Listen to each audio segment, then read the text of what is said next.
Back and forth. So that was a cute song. I really like that. Anyway, it's time for Pyre. And I guess we have to do the cutscene over, so anyone who didn't get to see him since we got rudely interrupted last time will get to see this Chungus that we're up against. Seriously, this fucking Chungus. What a Chungus. And he's not even, like, big. He's just a regular-sized Chungus. I mean, I guess the tree people are probably, like, taller than us, but they're not massive like the demons. So they're medium Chungai. Chungapodes.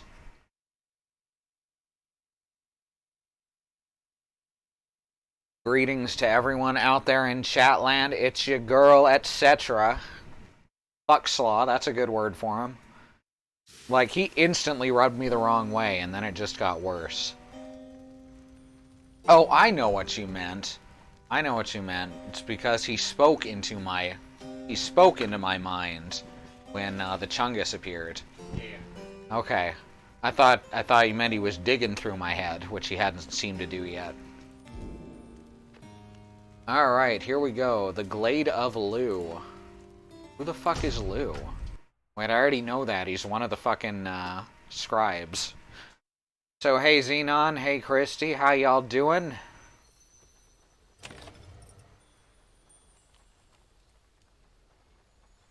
I think we're already prepared, right? But the fairy spirit... Oh, no, we need to get this dash of stardust. Oh, you cannot afford that. Never mind.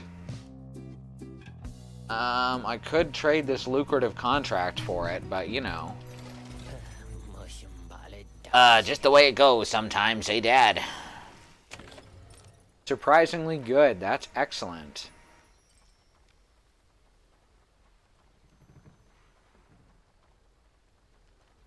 Interact, or press C anywhere. I'm pressing C right now.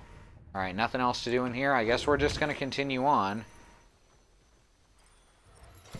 Ah, damn it. They're back again, Dad! Oh. Oh, no, he's done with his dialogue. I was really hoping. Alright, let's commence the rite. You and your fellow exiles arrived at the sacred site called Glade of Lou.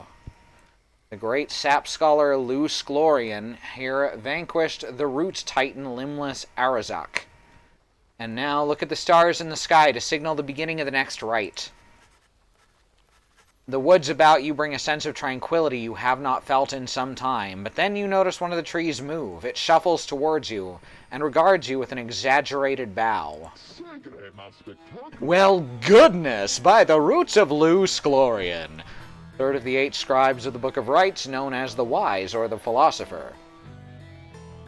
He is said to have fathomed every thought, and his wisdom flows through the river of his name.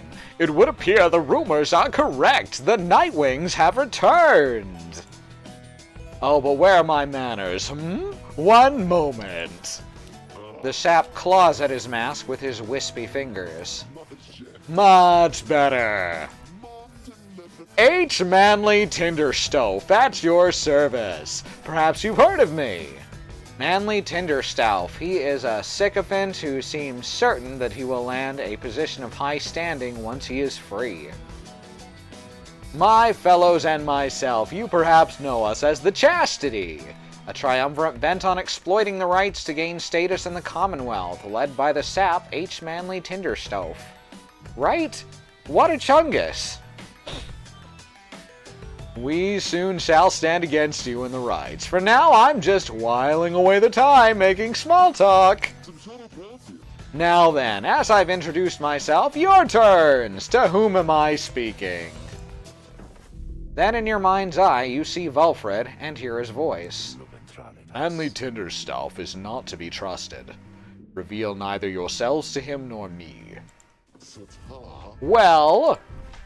Beneath her knit mask, Jodariel stares back at him in silence. You suspect Vulfred's message may have reached every member of the group. Why now, how very rude indeed. Well, fine, ignore me, but you do so at your peril. Anyhow, once this evening's rite commences, any moment now that I'm afraid ignoring me won't be an option any longer.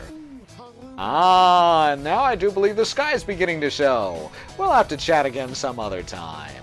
Come along, come along. Manly bows again and wanders off into a clearing as the stars begin to burn. All you can think is, what a Chungus.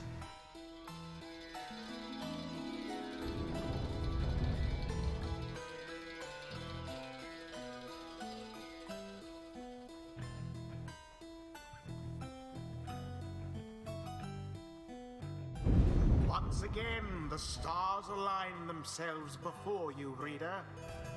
And here now, at the Glade of Liu, I have to say, you've come so very far. But there are those, such as your adversaries called the Chastity, who have toiled for this too.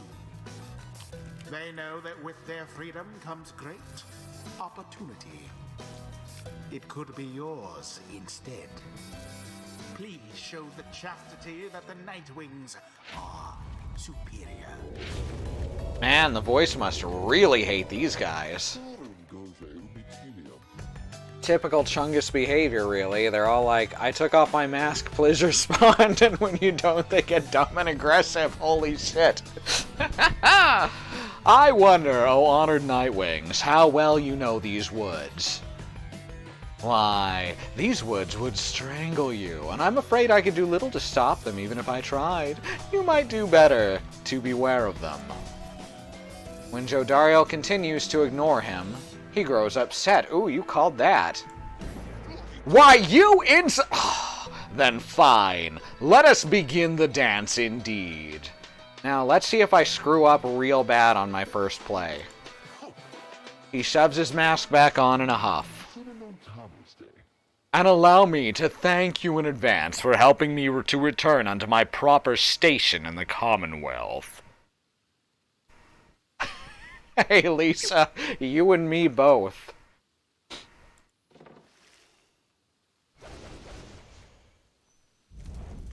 Manly says, I showed you my dick, please respond. Alright, who do we have ready to go? Jodariel's ready for a round. And the game froze and maybe crashed. Are you serious right now? Don't do this to me, Pyre. Yep, crashed. That's the second time it's done that. It's always right at the start of a rite, too.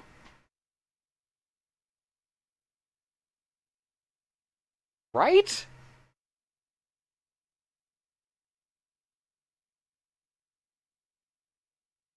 Let's try this again. The world does... The electronic world does not want me to play this right.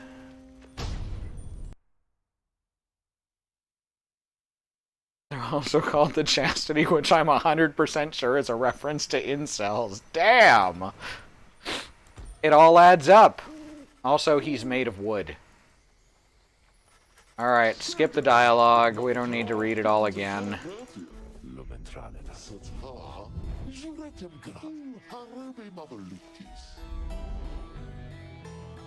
Hardwood. There you go. I showed you my wood. Please respond.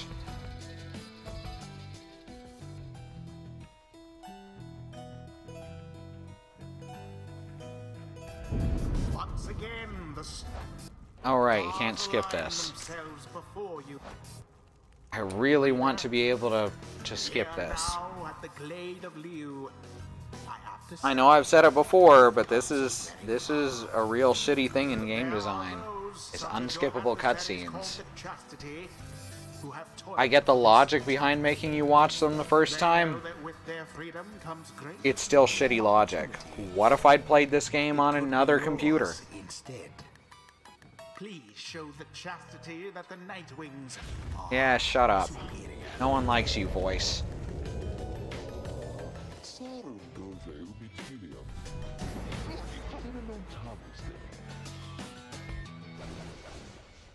Not gonna lie, he's creepy in a real skeezy way. Alright, we're bringing Jodariel in for this one.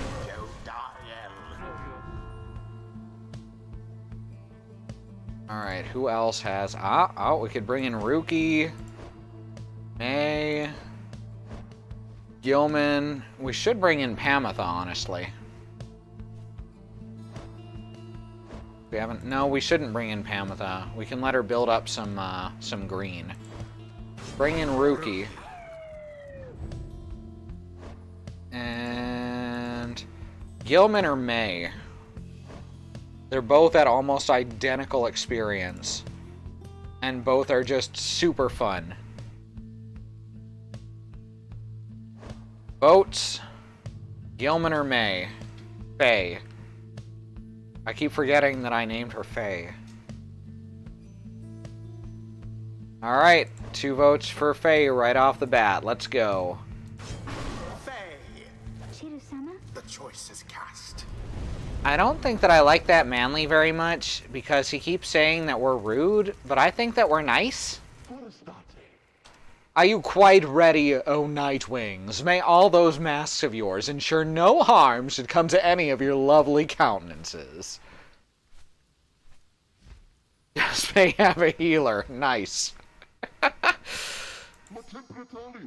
Just treat her like a tank and she's good. Now come along, let's give the stars a show.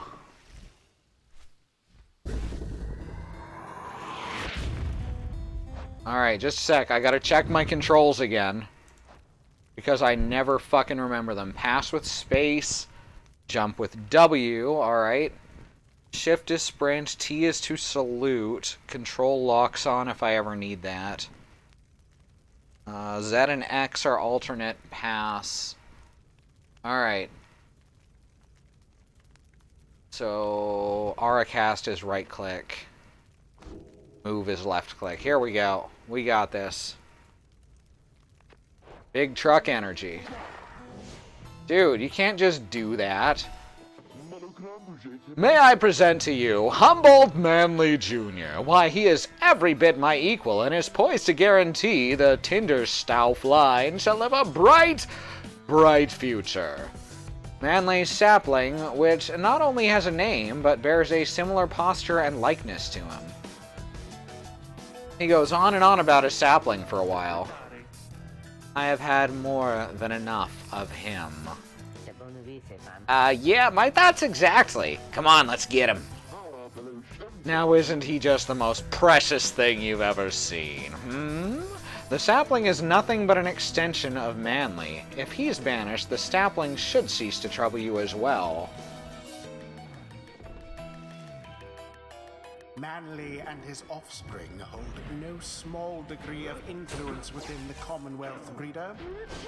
There are many who would welcome his return, though none so much as he himself.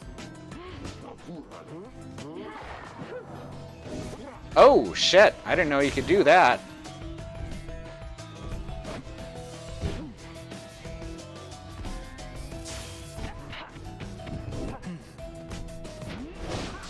Oh, shit.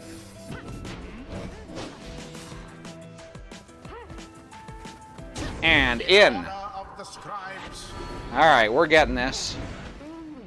Oh ho, what's this? It seems the woods themselves are closing in upon our little soiree. Oh, do be careful now, these grasping roots and vines. They may not hold you in such high esteem as I. Oh, fun. Wow, he is cheating his ass off, huh? Ooh. Shit. Perhaps such wealth ought to be reserved instead. Bye. No, Rookie, get in there. Remember everything which you hold. What a Chungus indeed. Oh dear, the woods are closing in. Uncomfortably close at that. Whatever shall we do? Perhaps if you just stand aside a while, we could put an end to this. That much sooner. Jesus Christ, dude.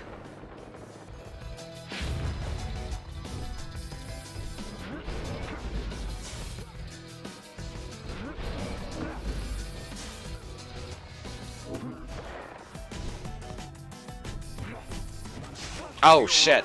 Fucked that up.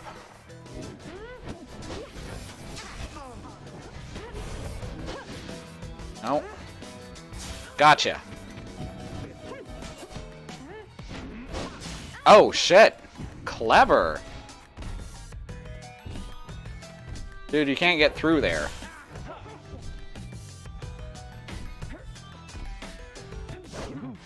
Nope. Oh, dang. Ooh, that was harsh. Rookie is so damn fast. He is. Wow, he's having a hard time getting past his own trap. That's wonderful. Your demon is banished. Oh, shit. Fucked that up. That was 100% on me. Nope. Oh, damn, I should have jumped.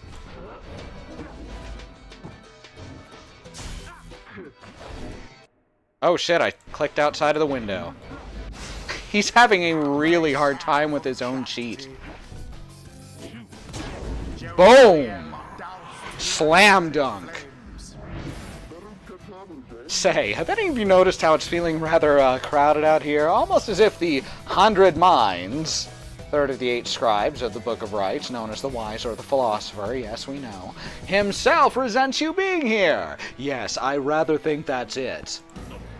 So cease with all your scurrying about with that damned orb and let me handle this. Is he gonna banish? No, I thought he was gonna banish his own team for a second.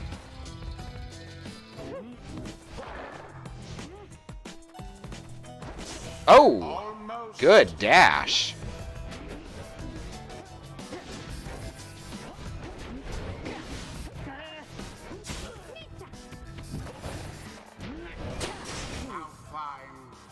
Where's the ball? There it is. Yoink! Oh my god, he's going down. I am kicking ass. Alright, you Nightwings, I've had it up to here with you. Or perhaps I've simply had it up to here with all of these encroaching plants, these miserable things. Either way, I don't appreciate how you're ignoring me.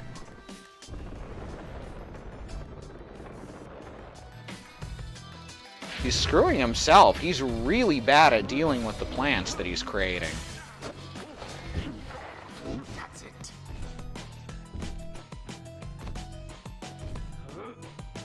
Oh, whoops.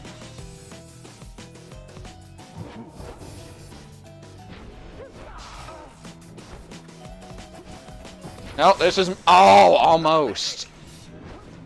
Shit. Why is Rookie infinitely banished? That doesn't seem fair.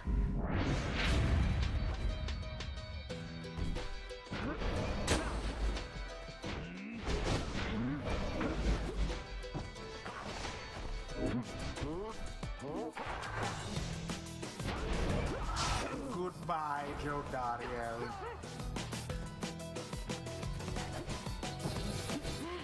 Ooh! Got there. The Nightwings prevailed. Whew! That went really well. Their hapless adversary stood no chance. I wish cheaters didn't win in real life. Shit. The fight is ended. Good. That imbecile of a sap. So much talk in hot air. Yeah, that's how we do it, people! I knew we could prevail, though Mr. Tinderstauf there, I think he's really upset now. Well, my.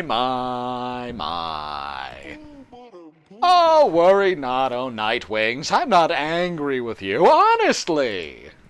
But I am very, very, very, very disappointed. I thought perhaps that we had something going here between us. You scratch my back, I scratch yours and all.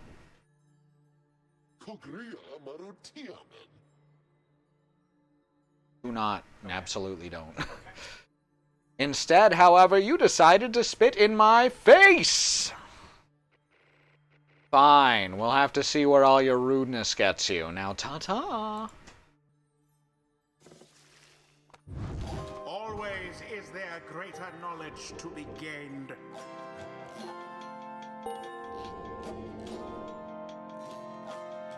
Alright. The moon touched Hell yeah. greater understanding than it seems. The 8 scribes, they so inspire me, and now I feel that I've grown somehow closer to them, maybe? Alright. So, web-ed feet, while sprinting, face slows down nearby adversaries. That's pretty rad. And Trader's Flight, Fade jumps and power jumps farther than usual. I don't usually use her jump. So, for now, we're going to go with webbed feet. Eight scribes, what an asshole.jpg. There you go. Until the next round. That was well done, my girl. I'm beginning to see why your companions vouched for you. Don't let it go to your head, of course.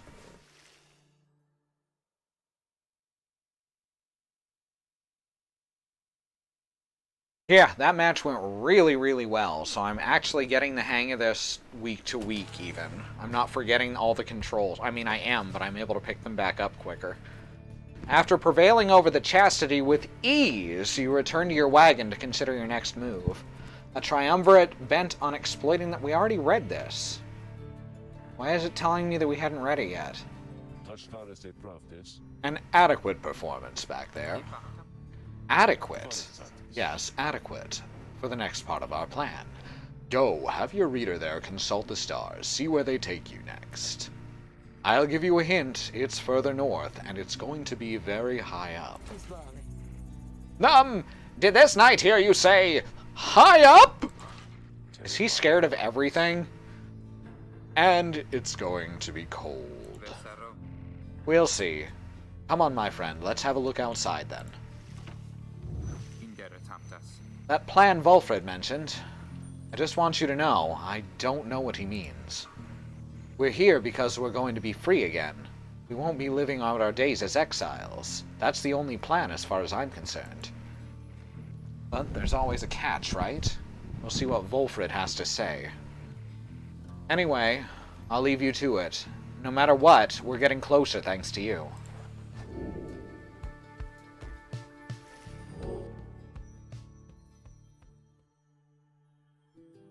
Alright, ooh, that's the brightest one yet. Soliam, the golden star, shines bright over the highest mountains in all the downside.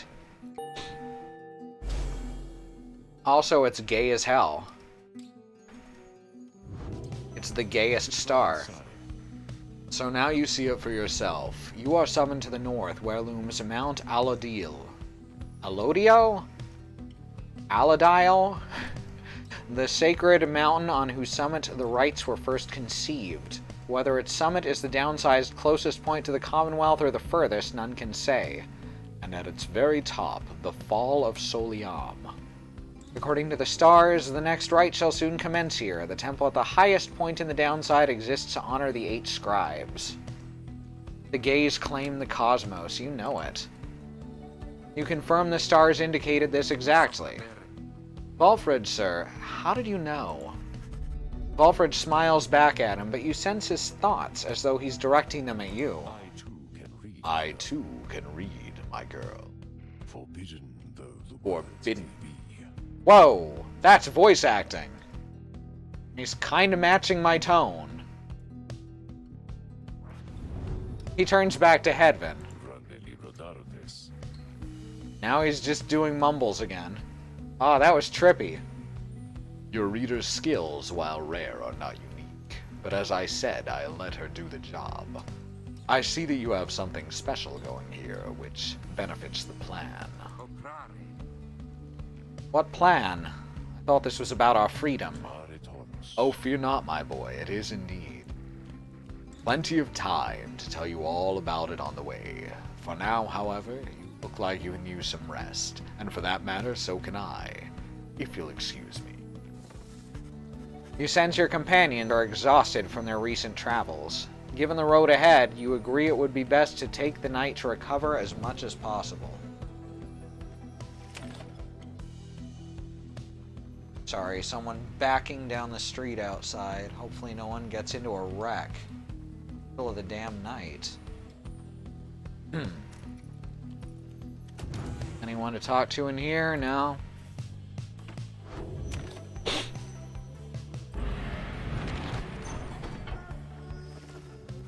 At dawn, Valfred is already up. He reveals to you a pathway through the woods into the cold lands to the north, beyond which lies your next destination. The Slorian Slore. That is the Sklorian... fuck it. The beach. You have not yet been to this region of the downside. Volfred revealed this to be the one path through the woods into the north.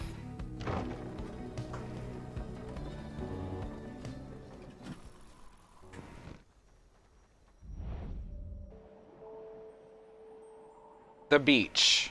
That's what it says.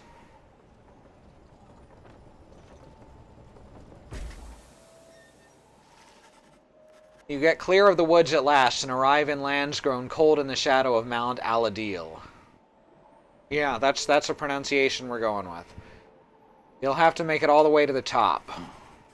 In a moment of respite, Volfred calls everyone together to discuss matters pertaining to the rites and the plan to which he alluded. You banded together with a common faith that freedom from the downside is not impossible, am I correct? But let me ask you something. What does freedom even mean to you? He looks in your direction as he asks, defying you to answer. He cannot sense his own thoughts on the subject, and only know the truth of how you feel. What does freedom mean to you? Making decisions on your own terms, achieving inner peace, having no master, going where you please, to feel true love, living without fear, nothing at all, etc. Freedom is just another empty goal to chase to give one's life a false sense of meaning. Man, you can be a real nihilist, huh? I like living without fear.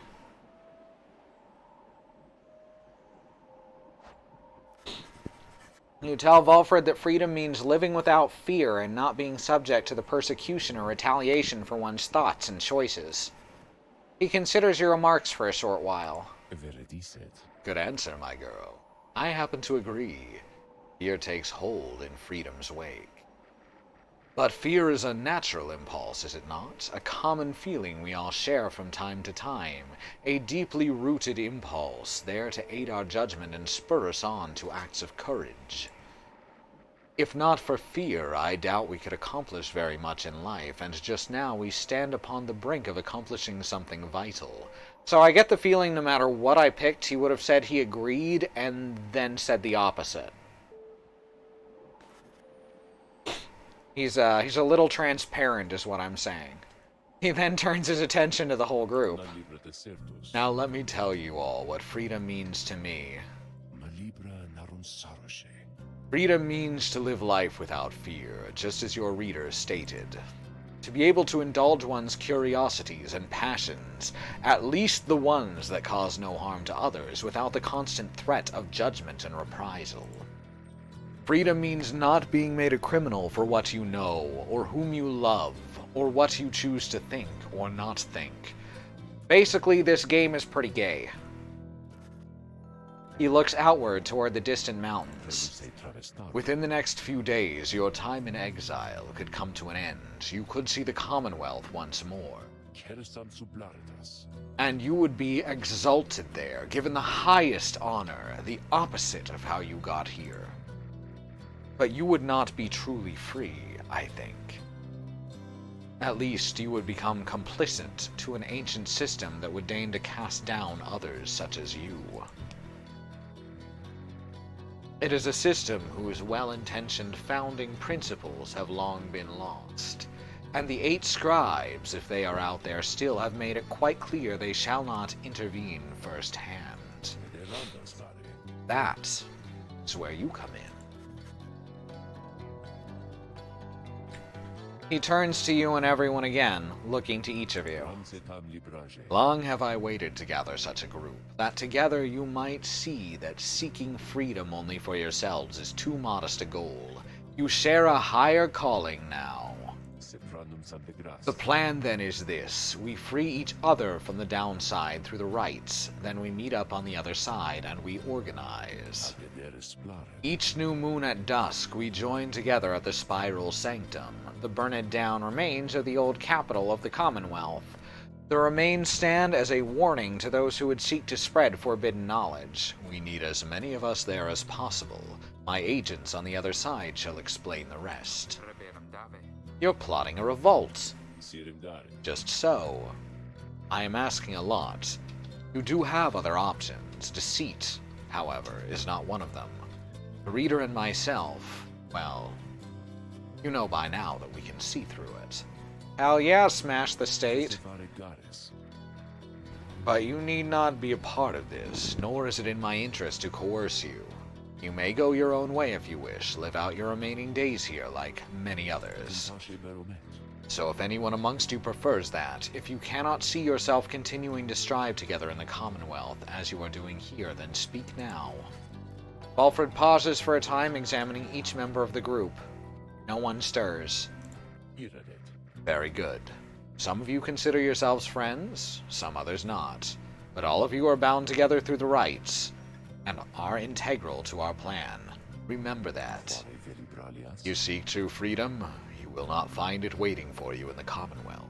But together, you can bring it about, both for yourselves and for others. This is my promise. Then he lets out a long breath. That's it. I ask you all to think on this, and let's reconvene along our journey to the summit. Walfred turns toward the mountains, leaving you to consider what he said and plot the wagon's northward path. Myrrh Pass. Myrrh. Walfred indicates that this is the only way to reach the base of Mount Alodiel. Alodiel. Crocodile.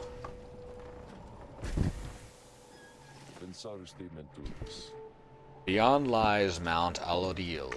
I suggest we make camp here at the base of the mountain, for we shall need our spirits and our strength to make the ascent. Some sort of bitter resin, if I remember my Christmas stories. Myrrh, yes. I thought you meant Alodiel for a second. The Beyonder Crystal seeks Tizo. Alright. Alright. Let's do Tizo's challenge. I was beginning to wonder when you'd return. You've invoked Sangra from the Beyonder Crystal. How very kind of you to visit me again like this, oh lovely reader. For I was just standing about in the blackness of the void, thinking it would be most pleasant if something were to happen for a change. There was a long period of time that this incarceration of mine failed utterly to do anything but bring me peace of mind. Not much of a punishment, really. I invite you to imagine an upbringing among the Sisters of the Arch, an ancient band of killers trained almost from birth to carry out their missions without fail, like the League of Assassins in DC Comics. All the sisters needed was a name and a sum of 500 sol up front. Living on the outskirts of civilization, your days are full of training which could kill you or just cripple you for life. Do you suppose I lost my sight through glorious battle with the scribes or in a careless sparring session with my master? But I've not forgotten enough just yet. In any case, at first I welcomed the prospect of not having to struggle every moment to survive. But in less than 2 centuries, why, I started to grow terribly bored. It did not help at all that the Nightwings of the early days were the stodgiest lot you could imagine, obsessed with obeying the book as strictly as they could. Some of them started to remind me of myself, I think, when I was young. Such idiots, the lot of them. But what am I saying, lovely reader? I shall not bore you further with such matters. I would have bored myself to death back then, if only I could die. Like so many other things, I think mortality is something oft taken for granted, until it's taken away. So, given your mortality, what say we get back to business here?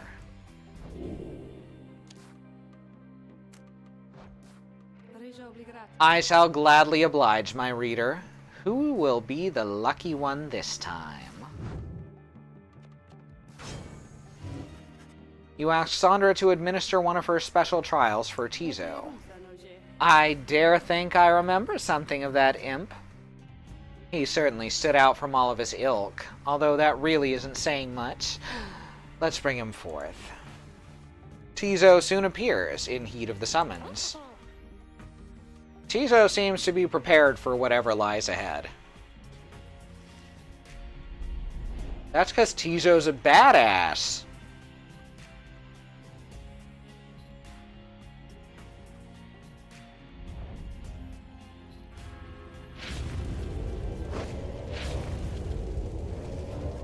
The apparition Sandra appears and unfastens her mask. Listen well, imp. You answer to me here. Tizo indicates his understanding and is prepared to begin Sandra's trial. You know the formalities, of course. Show me, then, what you have learned thus far about the rites. Here in this trial, it shall be just you, my Beyonders, and your lovely reader. Let us see now how you fare.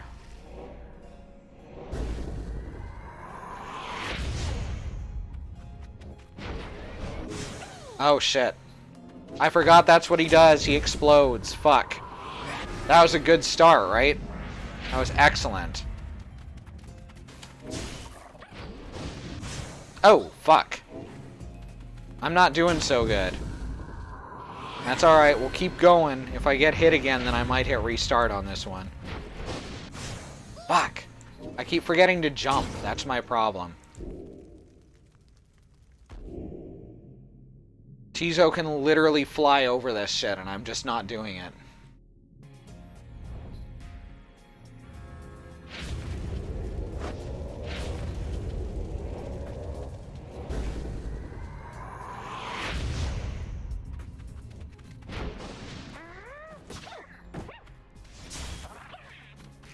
Oh, right.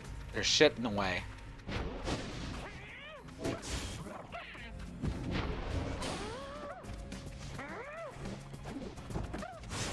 Oh, come on.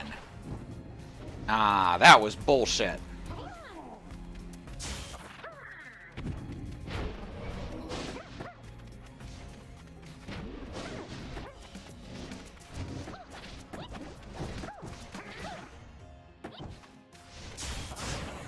Okay.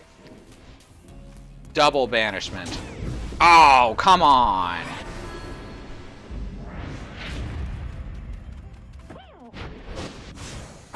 Fucking hell. Yeah, these are kind of rough. Not gonna lie. Ooh. That one was my fault.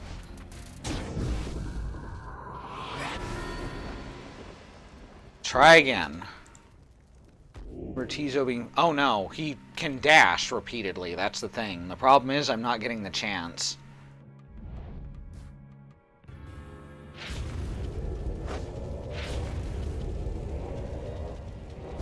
Basically, I've got to trick them into fucking themselves over.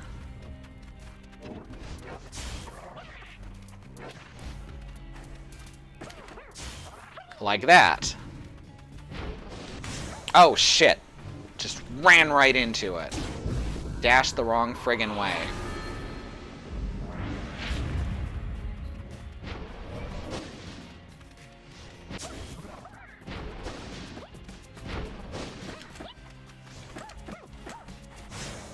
Come on!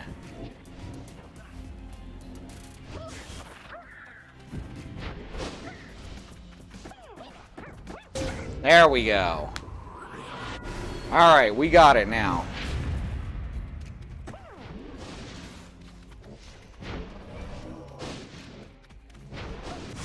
Oh, fuck. I thought I had that.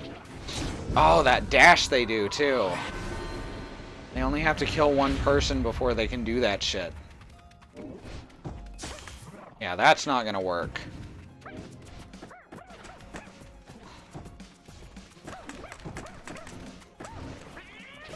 Fuck! Oh, Did not even see that coming at me. Oh, boo. And his implode is, like, useless here. Huh. Let's try again. We'll get this. We'll get this. This is actually tougher than the last couple, even. And the second one was actually pretty rough. There's got to be some strategy to this that I'm not quite grasping.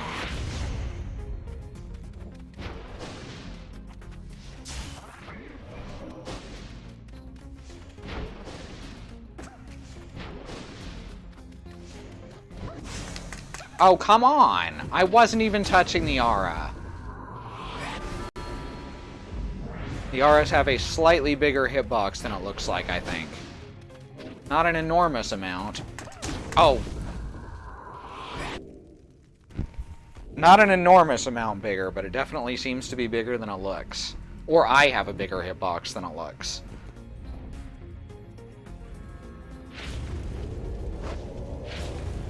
So how's everyone else doing?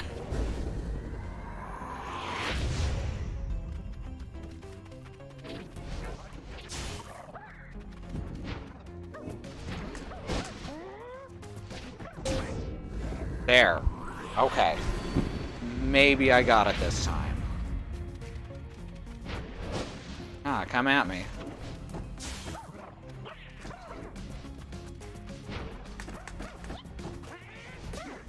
Oh, that fucking drop.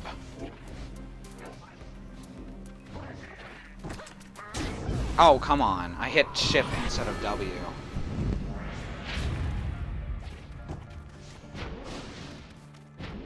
Yeah, I see you.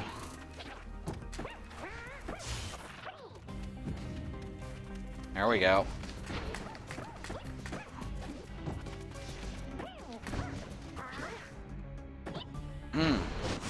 God damn it.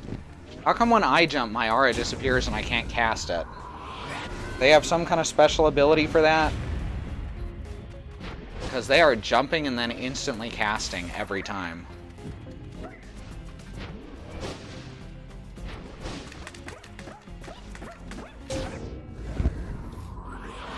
There we go, one more.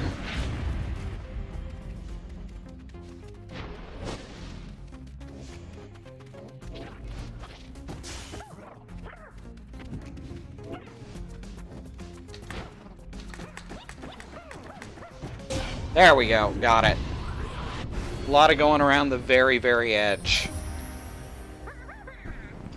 Can kind of fuck with their AI that way. No, I think that they would respawn faster than I would if I did that. Tizo is excited to have completed Sandra's challenge and awaits her approval. A worthwhile effort, Imp. Your performance was sufficient and you passed my test. Your predecessor may well have approved. Thus, congratulations are in order to you and to your lovely reader. Now farewell.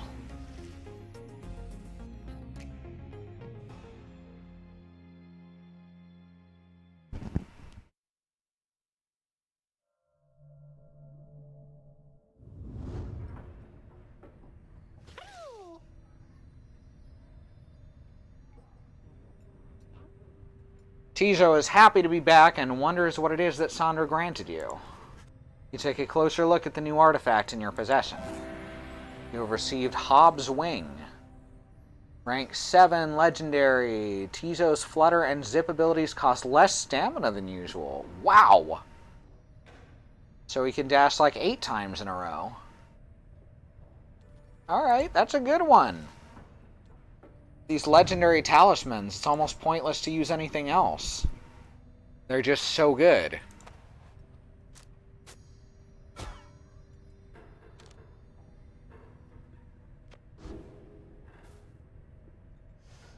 Pat the imps.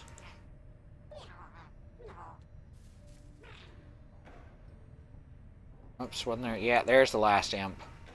Pat all the imps. And ring the bell. Oh, someone else? He seems to have something on his mind. There you are, my girl. There was something which I wanted to discuss with you in private. Valfred stares at you rather intently, as if reaching out to you, and then he's a long-standing exile of the Nightwings who seeks more than his own freedom. Do not. Oh, that time we didn't get a full voice acting. You do know what it means to be a reader. Those such as we are not limited to reading pages from a book. Though your ability in this, I sense is nascent still. Your flashes, uncontrollable. I see as well now that they haven't told you yet. Your friends, and that explains a lot. They haven't told you readers such as you cannot go free. I had wondered why you would insist on pressing onward with this group in light of this. The answer then was plain. You simply didn't know or fully.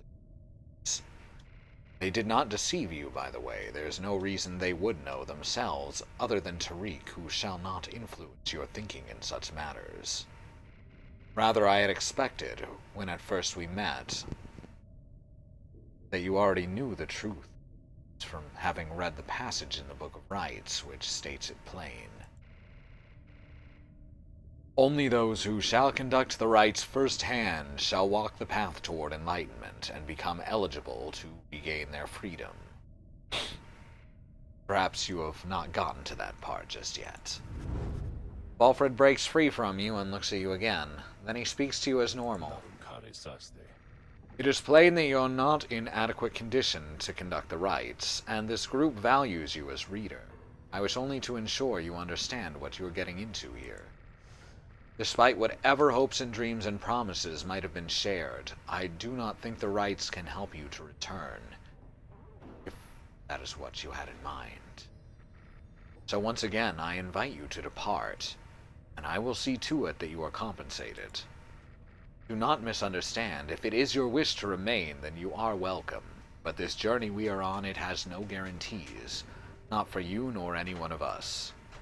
You understand? Valfred indicates that readers such as you cannot go free through the rites. There's more at stake here than your freedom alone, and besides, perhaps there's a way you have learned in life to keep your expectations low and tempered, or if Valfred really wishes to know your thoughts on the subject, he knows where to find them. You understand the words of warning, yet just the same you choose to carry on. There's more than you wish to achieve on this journey than freedom for yourself. I admire that, my girl. Then very well. Know that we have much at stake here in this anyway. Much more than just a shot at going back into the Commonwealth, which cast us down here to begin with. Sounds like you intend to stick around, then we'll have lots more time to chat as we ascend the sacred mountain in the coming days. I don't like how he keeps, testing you. I don't know if that was a test. That seemed like a pretty straightforward question. Until then. And no matter how I answered, obviously we would have kept going. He strides out of the wagon then, leaving you with your thoughts. Also, there's clearly fish out there. And in here. Pat the imps. Always pat the imps, that's what I've learned. Discuss the plan. Earlier, Valfred called for a group meeting, presumably to reveal his plans in more detail. Instead, he reveals some bad news. Wait, what are you saying? What I'm saying, my boy, is that while you can indeed get yourself out of here, it can't be all of you at once. We earn our way back one by one, or not at all. But I swore we'd go free together. We may go free together yet, but it's going to take time, and this is only the first phase. You, Hedvin, and the others exchange glances. Let me make this plainer for you still.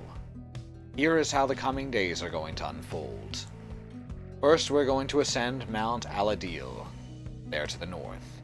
You may not think this wagon's fit for it, though rest assured it's made the journey many times. Next, we'll pass through Scribe's Gate. Said that the scribes themselves keep watch over Scribe's Gate. Well, isn't that convenient? The judgment of the scribes determines who can cross and who is sent the fast way down. So in other words, it's like a sheer path along a cliff. Only the worthy pass through there, as your reader could attest. She did not merely skim that chapter of the book. Afterwards, we'll reach the Fall of Soliam, one of the downside celestial landmarks, and meet our adversaries in the right. They are to be the Tempers, a mighty triumvirate that has been the closest rival of the Nightwings, led by the demon Ignarius. Well, if we can just ignore him, that's fine. He is the notorious demon leader of one of the most feared triumvirates in the rights. You'll know him when you see him. Both you and they shall choose someone from the respective ranks. Then, once one of the triumvirates prevails, their somebody will be whisked home to the Commonwealth. Whisked home to the Commonwealth. Precisely. Once returned, our somebody is taken in and clothed and fully pardoned. The Commonwealth knows about all this. The same Commonwealth that says a sentence into exile is forever and freedom from the downside is impossible. Many of these details the scribes themselves wish to be kept secret. Former exiles and the leaders of the Commonwealth alike have good incentive to protect those secrets well. So then that's it. We climb the mountain, someone goes back, and everyone else stays. For most of those participating in the rites, yes, that's it. But I like your connotation, and indeed, for us, that isn't it at all. If one of us returns, it shall be just a step along our path. Hey, Andy, don't even worry about it. I'm glad you're here. You missed us beating up the Chungus, though. Like, that was no challenge at all.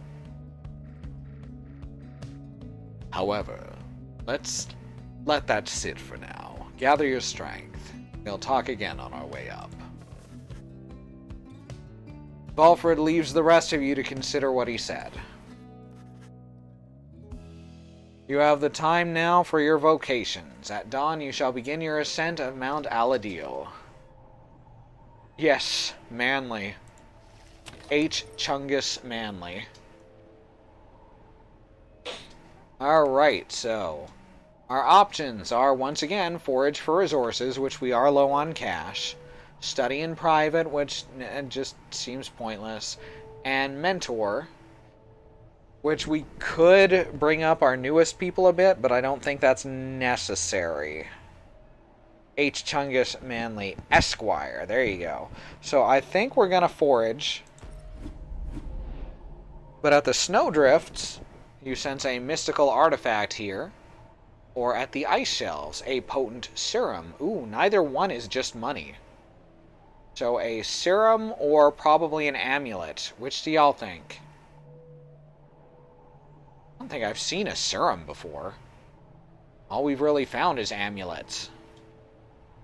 I found Mentor kind of disappointing unless someone was just shy of their next ability. Exactly. Alright, Andy says the amulet. I mean, we've got lots of good amulets is the only thing there. Anyone else have any?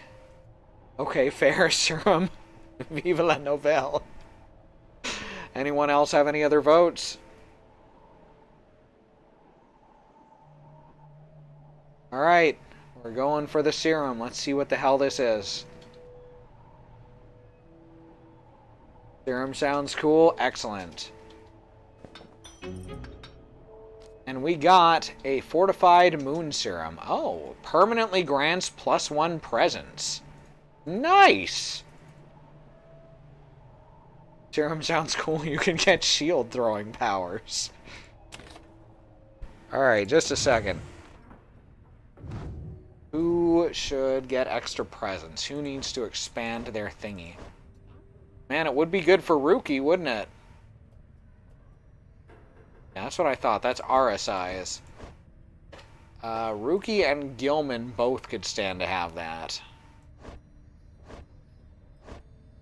Let's put it on Gilman, since Gilman's the lower level.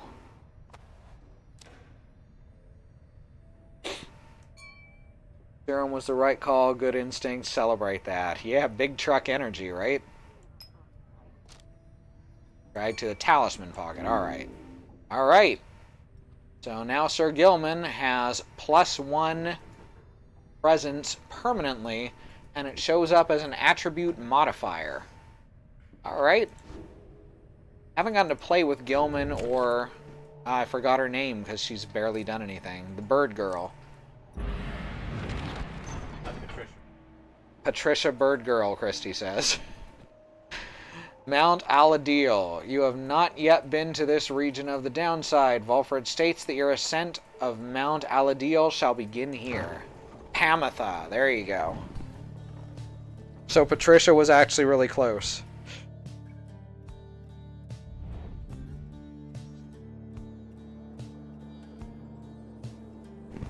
Sister of Tamatha, daughters of the least original parents in history. Well, it's not that they're not original, it's that their names are Ramatha and Mamatha. Here before you lies Mount Aladeel, stretching far beyond the line of sight. Somewhere upon this mountain lies the only place from which you can escape the downside. Your companions gather around again before Volfred, who stands tall as ever. Whether from the cold air or the subject now at hand, you sense tension in the air. Ramatha was my nickname. Nope. Nope, gonna let that one go. At least they're not called Treehorn and Treehorn. Jesus Christ. Now then, you all have many questions, no? I've done a lot of talking, so go on, ask away. But there's only silence. One question stands out in your mind, which you refrain from asking yet. Only one of you is to go free at first. Who shall it be? Go on now, don't be shy. Who first? Questions. Why us? Why you indeed, madam. That I can explain. You've seen the sort you stand against as adversaries in the rights. What is it that they want, do you suppose? They want their freedom back, of course. They'll settle for it on the Commonwealth's own terms. They'll gain their freedom and some cushy new responsibilities. Perhaps they'll have a hand in sending still more exiles here to join us. Think on it. The Commonwealth rose from the ashes of a fallen empire thanks to the efforts of the first exiles who escaped this place via the rights. It is the Commonwealth's first and proudest tradition to honor those ones who lived to redeem their transgressions. They have a certain wisdom, do they not? But as for you, I've been looking for a certain set of dispositions for a good length of time. All I needed was for somebody appropriate to show up and to listen.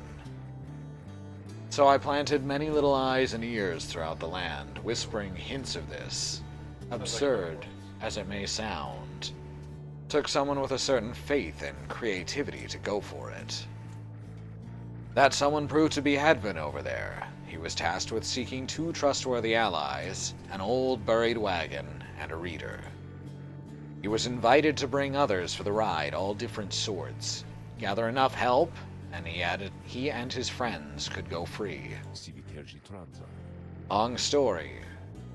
Know much of the rest. So then why you? Because I've reason to believe you're not the sort to play right back into the Commonwealth's old hand. The rights, as you've seen, are quite exclusive. You are imposters to this little party. You could be the ones to break it up. Now then, more questions. Your head is beginning to spin. You can excuse yourself or keep listening. Let's keep listening. Volfred's explanations are a lot to take in, though you feel compelled to absorb as much of what he's willing to tell you at this point. He prompts for further questions when Jodario raises her voice again. Hold! You mistook my meaning. I understand your plan. Still, I wish to know why us. Why are we, among all others, chosen for this liberation rite? On a blooded moon at the fall of Soliam, an exile from the prevailing triumvirate shall go free. The anointed champion then shall plunge into the Shimmer Pool and return in glory. My two favorite voices. Aww. I see. Well, but that is simple really, madam. You are chosen. You are qualified, I should say. Because as the expression goes, 'tis what the scribes ordain. Though in this case, the expression is quite literally true. When the Eight created the rites, each one of them anointed certain other exiles to participate on their behalf. Exiles who showed some promise of redemption. I might love a good bass. I apologize for nothing. Well, I'm glad I can help. The triumvirates they formed have stood the test of time, replenishing their numbers as their individuals moved on or passed on. It's one of those advantages to being intersex, I guess. I can bring my voice down real low. You've met them as they are today, the Accusers, the Withdrawn, and so on. The Accusers, a vindictive triumvirate conducted many liberation rites in the past, but seldom prevailed, and the Withdrawn, a triumvirate of bog dwellers compelled by sinister forces rather than by freedom. The Eight Scribes also formed a special group, against which all the others would be judged. That group they called the Nightwings. You bear their books, wear their masks and raiments. You need but show up to the rites, you see. The others, erstwhile, jockey for position for a chance to take you on. Yeah, well, what if we don't? What if we don't show up? Then you would deny yourselves a chance at freedom, and deny it also to your adversaries. Victory means nothing in a common right, then. Participation is all that matters. Not so, madam. Only the enlightened may regain their freedom. While failure can be an excellent teacher, the scribes do favor the victor. So you see, those who do not conduct the rites, or do not prevail in them sufficiently, they may find themselves barred from the liberation rites, but these are technicalities. The Nightwings disbanded years ago. Since then, no one has gone free, yet still, the other triumvirates pressed on with fleeting hope that one day you will be back. It's been a heavy price to pay in all of this. Now, if you'll excuse me, we'll talk again some other time. Some murmur to themselves about all this as Valfred takes his leave. Others reconnoiter pathways leading up the mountain and present you with some options. Emperor's Ascent or Emperor's Fall. Those are good choices. Pathway on the outskirts of Mount Aladil's nameless lower summits. Pamitha expects some long-lost valuables. Or Emperor's Ascent, a gap through the nameless lower summits beneath Mount Aladil. He believes the Eight Scribes will bless whomsoever goes through here. Alright, so valuables or a blessing? I mean, either one could be wrong, judging from what we've seen in the past. But Faye seems pretty spot on about when we're going to get bonuses. And Pamitha knows where she has stored valuables throughout the country. We do still need cash, that's true. So let's go to Emperor's Fall. Because we used the serum rather than selling it, yep. Which means we already basically got a blessing, so, you know.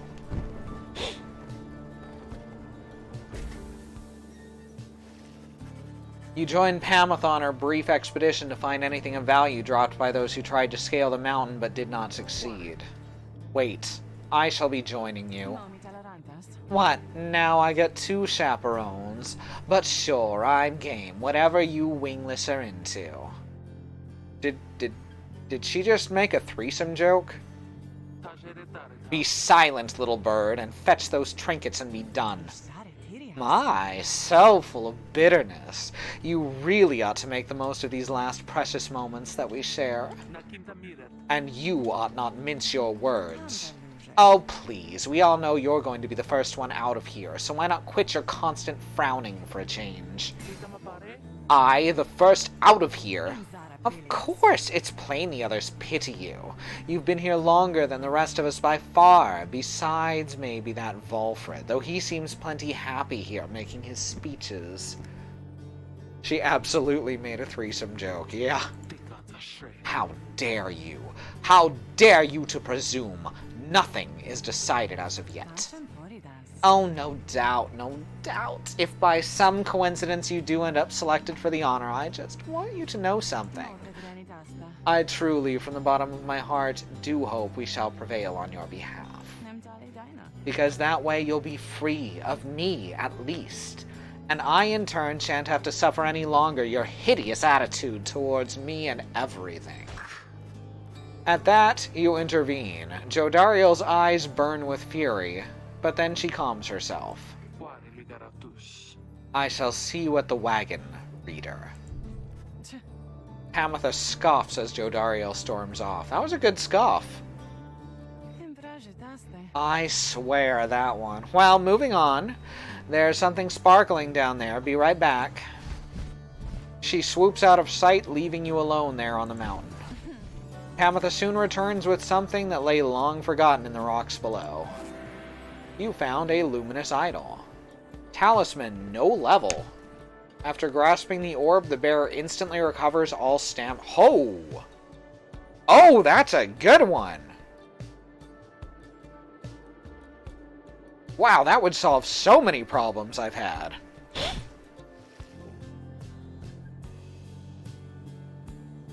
Alright, the Temple Cistern, where Sir Gilman wishes to look upon the sacred waters. Or the Temple High Road. Hedvin expressed a passing whim to see the view from here. So I'm guessing, again, that's going to be the bonus? No, they both are just gazing upon something. So what do y'all think? Hedvin to see the view from high up? Or Gilman to see the pool down below? I have a feeling whichever path we take is going to grant that person a bonus. All about who you want in the next right, I think. That's exactly right. Gilman needs to be leveled up, so we're probably going to use him. I haven't had Gilman for as long, and he seemed to really like playing him. He's complicated. I still haven't gotten used to him, so we'll see. He's definitely a bit more complex than any of the other characters. Albeit, I don't have the last two yet. Which I've seen enough of the game to know there's at least two more characters I'm gonna get. At long last! The worm surges toward the waters of the cistern. You decide to join him for a brief excursion there after another hard day's ride. You find him in a shallow pool, appearing very much contented. This night, he thought he may never again feel fresh water's cool caress against his scales. He sighs, splashing about from time to time, then turns his attention to you. You, Master Reader, are most kind. To take with you this wayward knight, he swears to prove himself to you and to the rest. He knows that, soon now, someone may go free. He knows the choice of whom may weigh upon you heavily indeed. For it is you who ought to make the choice, is that not so? This night, he heard it from the others, so it must be true. Now listen, please, upon what little honor this knight has. This knight's penance is not yet complete. There's much atoning to be done. So, when rises the occasion to decide who ought to go free, this knight wants you to know something. Please do not choose him, not even if you wish, and not even if you can. He begs of you, allow this knight that simple dignity. With that, Sir Gilman sinks into the waters. His tail waves to you as you leave him be for now. So basically, everyone who's piped up has said pick someone else. We've got such an unselfish group here. Sir Gilman does not believe that he deserves his freedom yet. Oh wow, alright. We've got 18 hope now. You gain more inspiration. Alright, we're doing good. Gilman is definitely going to be very functional in the next right.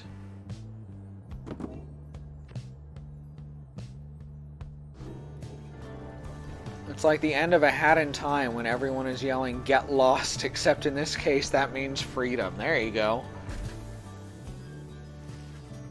You and your companions gather at the Scribe's Gate, where the single narrow trail to the summit narrows even more and falls under an archway of carved stone. Come along now, everyone, and be prepared to speak your mind when you're called. Frankly, most of you still lack enlightenment, but we may pass together. That's how we act with a single heart and mind during the rites. Well then, get onward, Tariq. Please, follow me. I always forget Tariq's voice. I hope I'm getting it right. Removing his hat, the lone minstrel approaches the gate. You and all the others follow. When the last of your companions near the arch, you notice someone standing high above, who then appears before you. She eyes the lone minstrel first. Is that you, Tariq? It is. Greetings, Celeste. She watches over the Scribe's Gate. Seems to be connected to the lone minstrel on the right. And how was your rest? Too long, Celeste. It seems your work is piled up in the meantime. You bring this many to the gate. Aye. Then let us make this quick. She gestures to the rest of you. Now each of you, in turn, state who you are, and what you seek whilst crossing the Scribe's Gate. Do as she says, please, without question. Your fellow exiles exchange glances, but quickly comply. I'll start. They call me Hedvin the Deserter. I've come here seeking freedom for myself and my companions. In my case, so I can return to be with the one whom I love. The woman bids him forward. The lone minstrel prompts Ruki to speak up next. I am regarded by the name Ruki Greentail. I just want to get out of here, I guess, with my chums, preferably. Go see Mama back home. I am Captain Jodariel. I do not truly know as yet what I am seeking here. Oh, my name's Faye, and I'm here, I think, because the scribes have called to me. It must be them, because if not, then who? Tizo seeks to live up to the Nightwing's legacy and maybe see the Commonwealth one day. Sir Gilman of the Sea Dominion at your service. This knight is on a quest to find his honor. He lost it at a certain point. Tamitha Thane, I'm only here because my sister's here. Then as Volfred steps forward, the one called Celeste raises her voice. I recognize you from the Nightwings of the past. You're not clad in the raiments any longer. I would know why. I had my chance already. The Nightwings that now stand before you, I travel with them as a pilgrim now. I see. Then state why you are here, as have the others. My name is Volfred Sandalwood. I seek liberty for each of us, so that one day we all might stand shoulder to shoulder on the other side, and bring our freedom to the people there. She waves him by. Then she turns to you, for there is no one left to go.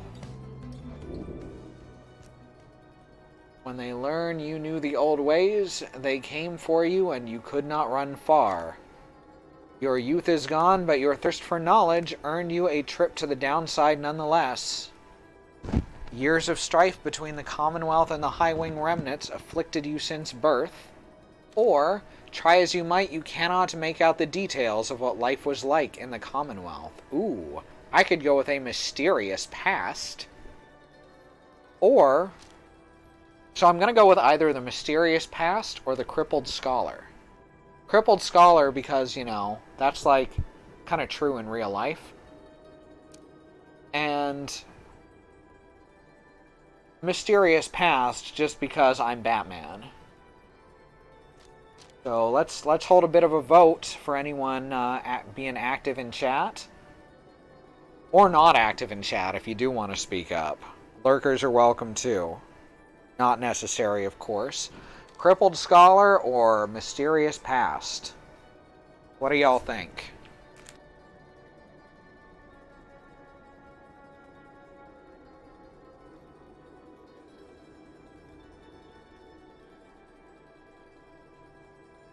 Crippled Scholar, Mysterious Past seems like a cop-out. I'd say Scholar. Alright, that's 2 votes for Scholar. Technically, still a close game.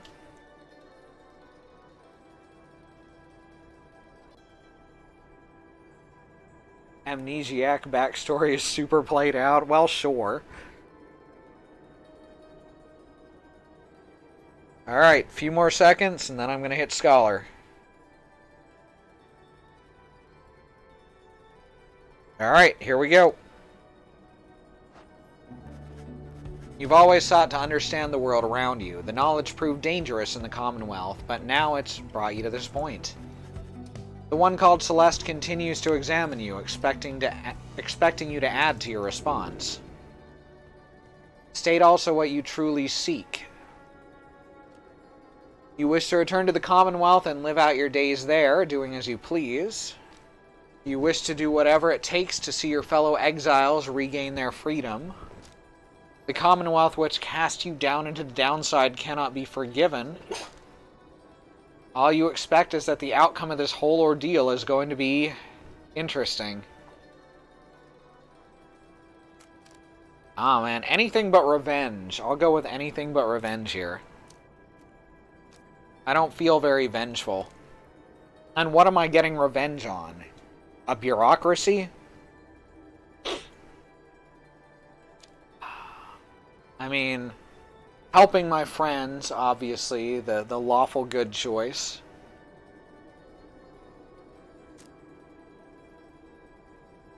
Kind of like I want to see what happens. Yeah, that's kind of what I was thinking there, is I'd go with that. It's my second choice, honestly. Help my friends would be my first choice, but I know it's probably what everyone picks. Alright, so we've got a vote for... you want to see what happens. Hey, B! Don't even worry about it. I know that game can be tough for some people. And it's good that you took care of yourself. See what happens is pretty cool. Alright, let's go with... All you expect is that the outcome of the whole ordeal is going to be interesting. Oh, we've got 2 votes for interesting. We've got 1 vote for freedom. Anyone else want to even it up anymore?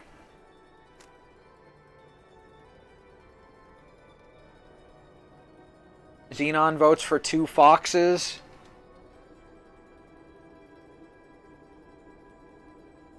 Chat just perked up when you got here, B. See what happens? Alright, that's 3 votes for see what happens. I think that cinches it. You just want to see your quest through to the end. You're not one to go through life examining whatever it is you desire. I already decided against revenge. There's no point in getting revenge on a bureaucracy.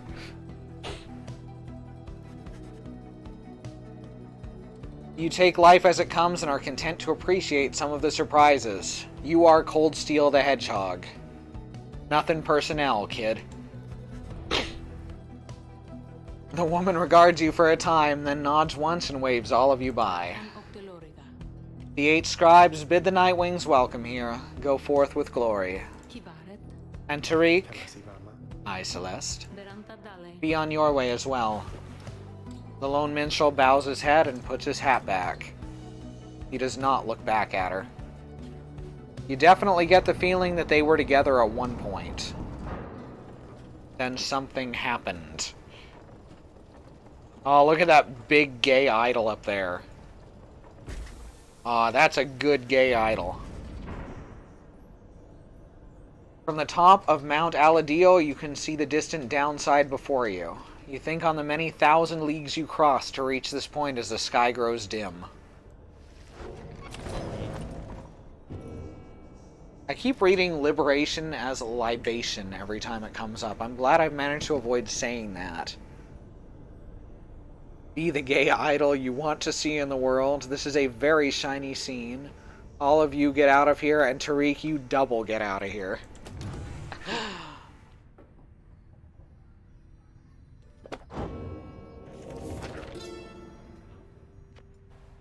The mercy shown. The imp Hob and I helped save my emperor. When the danger did subside, Wow. My Emperor Soliam Mur said something to me, which shook me to the essence of my being. He said, "You gave your freedom, Master Golthanian, so that I may yet have mine. You too now are an exile of the downside. In all the days which I have left, I never could repay the mercy that you have shown me. So if I cannot do so in this life, then I shall do it in the next." We crossed the land together, and together with the imp, we gained the company of those who saw in him what I did.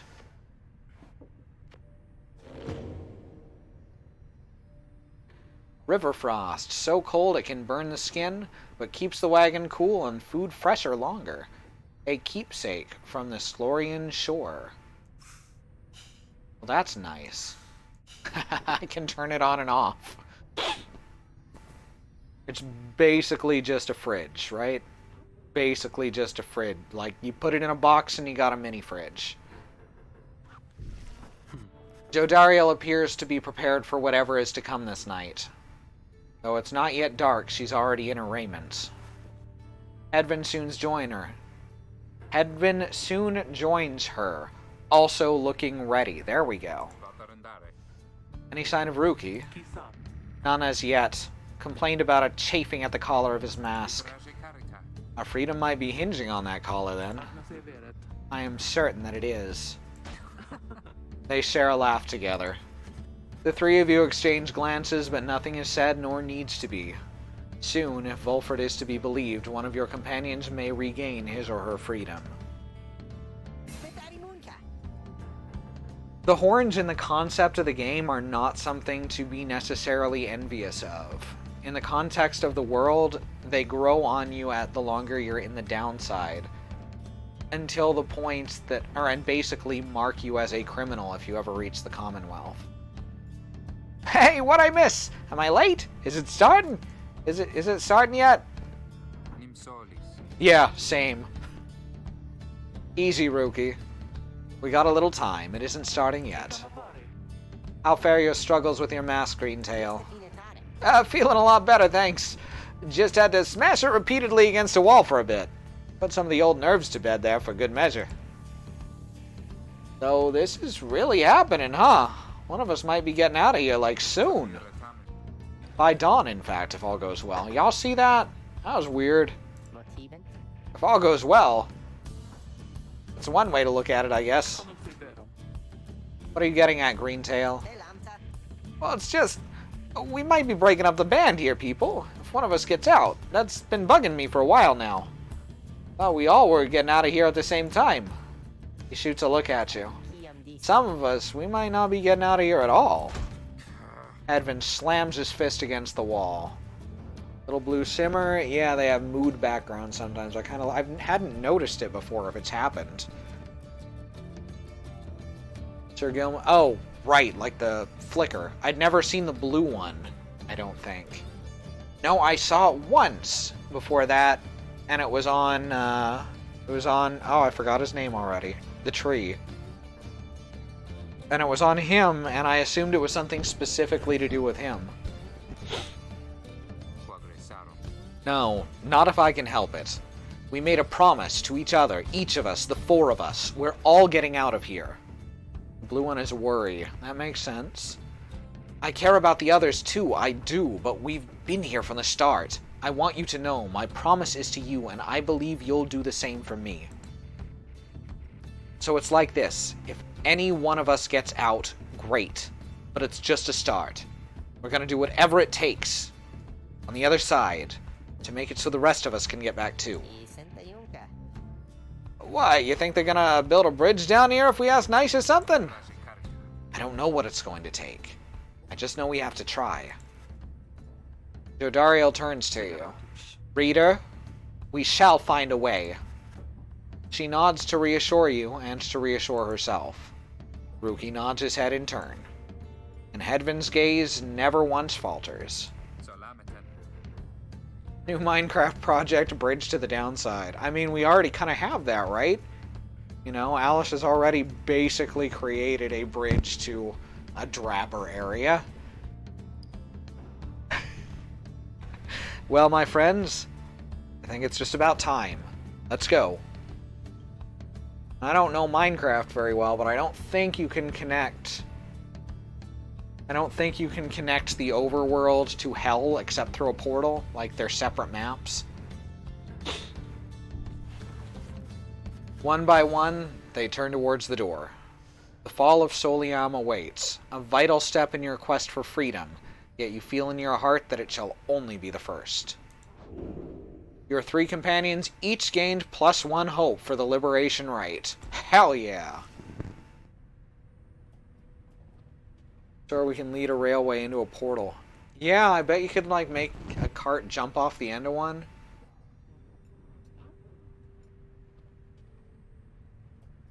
See, that would be cute.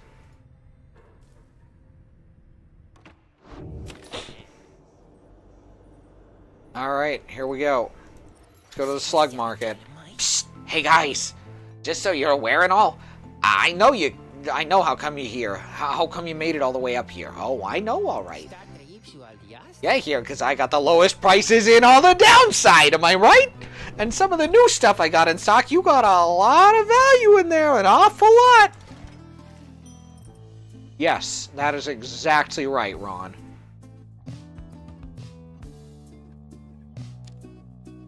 Alright. So I guess we can sell some of these.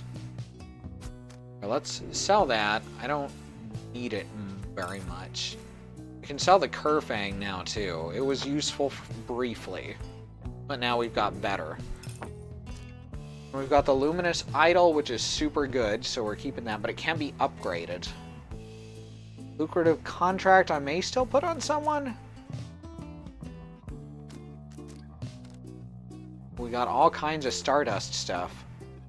Bright Light. Once per rite, if the bearer's pyre is extinguished, it's instead report by +5 HP. My prices are so criminally low that they had to banish me to the downside. Yeah, pretty much. Unlearn any masteries and choose again. Alright, we don't need that. We're fine. We've got the good masteries.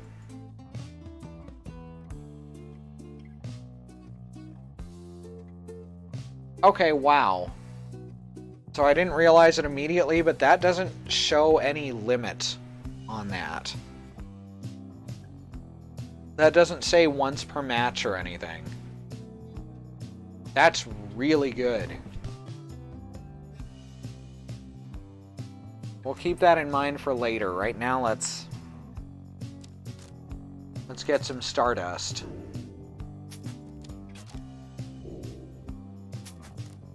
Lots of Stardust. Because holy crap is Stardust ever useful. See you guys around sometime, okay? Because I gotta say, you're my favorite customers I had all week. Righteous Flame is great in mid to late game. Yeah, I'm thinking of getting it on the next pass. Tailwind Crest. Okay. The extra quickness is okay.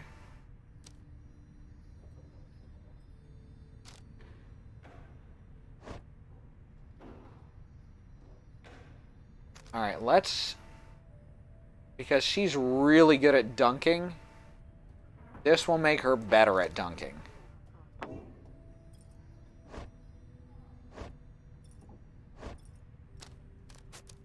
Alright, what do we got here? That can...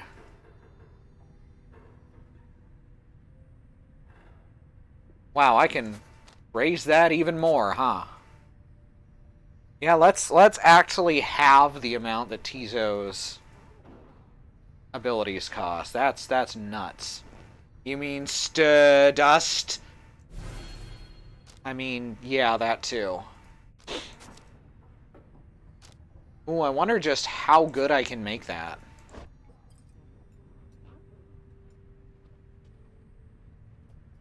Let's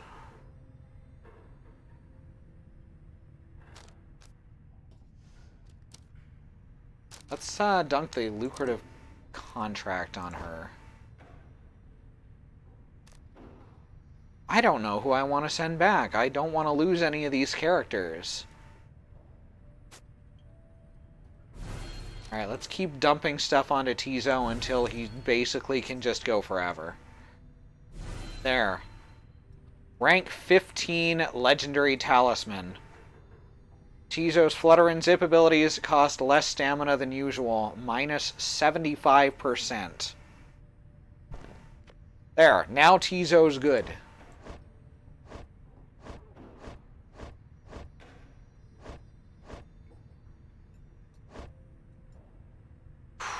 Okay, I'm probably honestly going to send back Pamitha because she's my least favorite to use. On the other hand, I want her and Jodariel to suss out what is wrong between them first. Ah, this is going to be rough. Can't send Sir Gilman back. I could send Faye back. Ruki's the most eager to go back. Ruki and Hedvin. Ruki's not going to participate in this one, though, so he's off the table. Hedvin's just a sweetie. I want to keep him around a bit longer.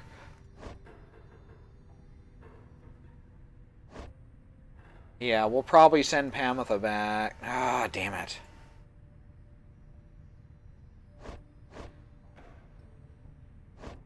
Faye's not going to participate either. Bloody hell.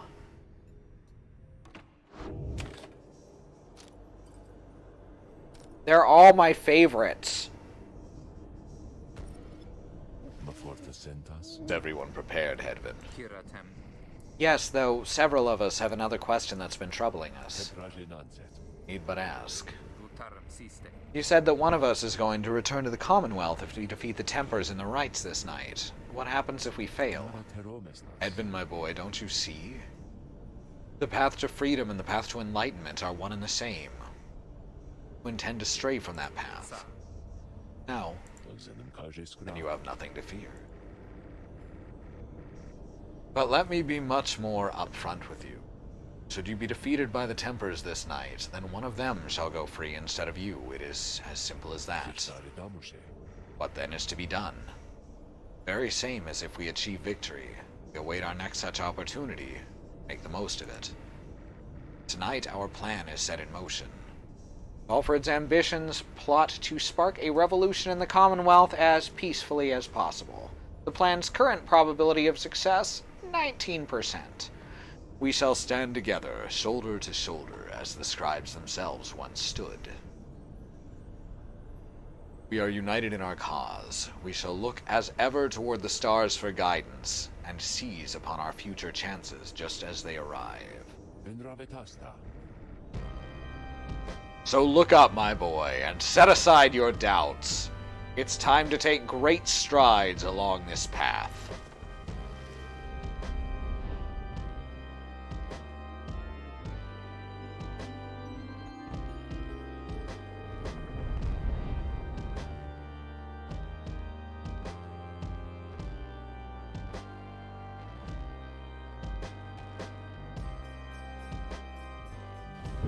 Many years have passed since last the Nightwings gained the summit of the sacred mountain and stood upon the fall of Solium. You are to be commended for your guidance, reader, but only if you can prevail in this liberation rite. Here you stand to gain much more than some enlightenment. Your adversaries are none other than the Tempers. I trust they need no introduction. Soon, one among you shall regain their freedom. The pyres burn, and each of the triumvirates is present and prepared. I concur. The pyres burn, and each of the triumvirates is present and prepared. Then, anointed one of the Tempers, come forth now and declare yourselves, and pay any respects you have unto your adversaries, the Nightwings. A massive demon swaggers into view. He reaches for his mask. Oh my god, is that Bruce fucking Campbell? Why is that Bruce Campbell?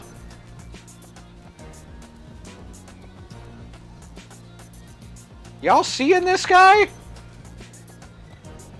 This is groovy as fuck. Alright, gotta get a good Bruce Campbell voice going. Oh, fanning myself. Here we go. You know who I am already, but look at what we got here. The damn Nightwings decided to show up.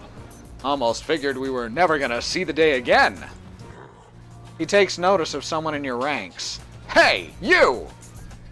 He indicates Joe Dario. She scoffs back at him.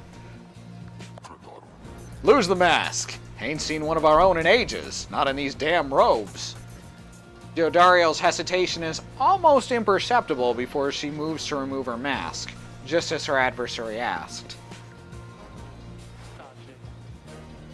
Satisfied. Whoa! You must be new!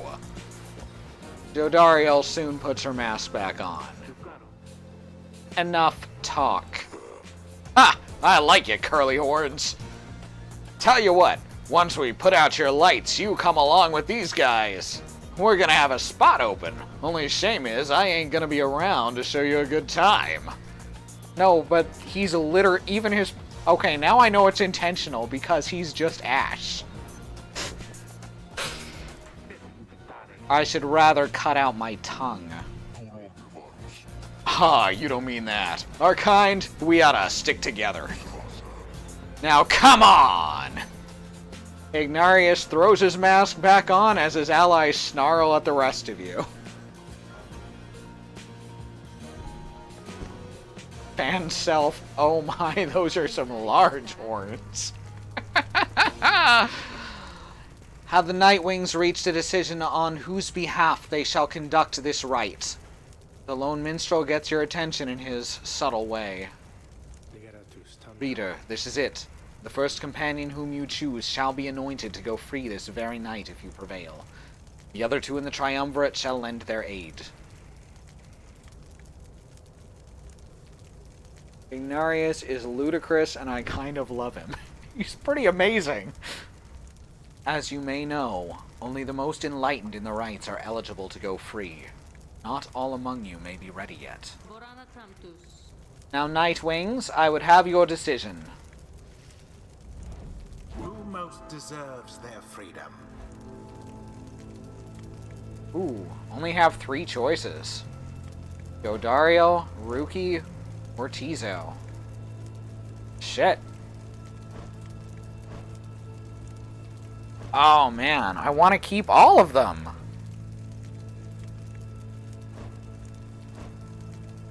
Oh, I can't send Joe Dario. I can't send Joe Dario. She has too much stuff to work out.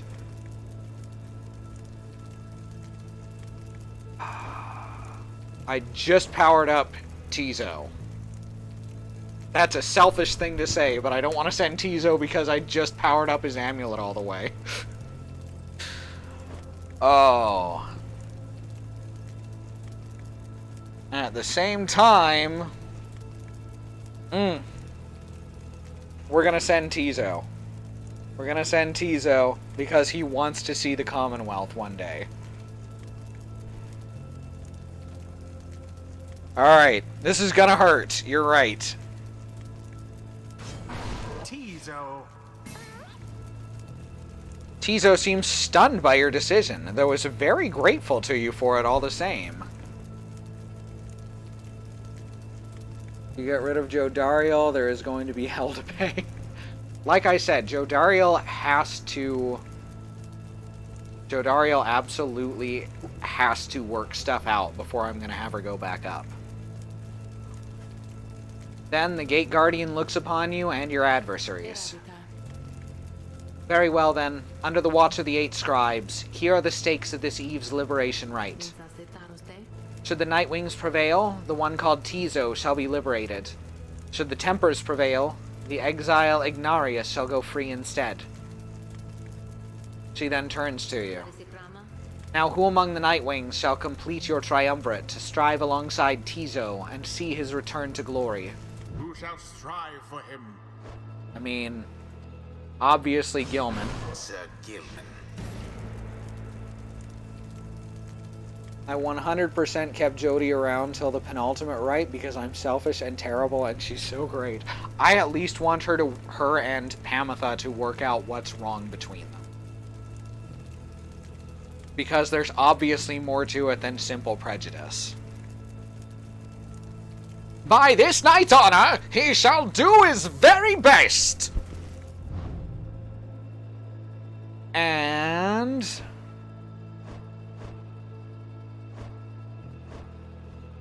let's throw in Pamitha. Pamitha. You got it, Rita, darling. It is done. Very well. The 8 scribes accept your choices, Reader of the Nightwings. She then indicates the lone minstrel. Now, are you yourself prepared, Tariq? Aye, Celeste. Then let us all begin. Nightwings! Been waiting for an awful long time to get out of this hole. Try and stop me.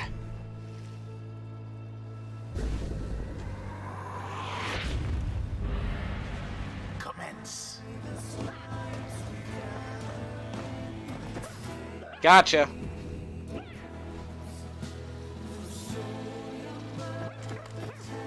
Holy crap, he can dash forever.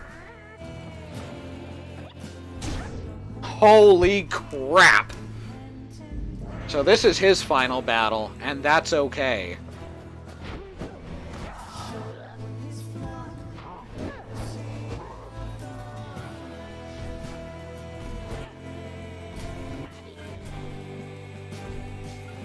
Fine, we're going this way then. Oh, shit. It's fine. Don't worry about it. Damn, that's good.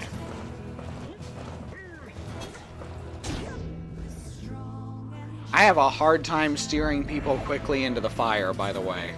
I don't know if y'all have noticed that. Oh, he just ran right into her.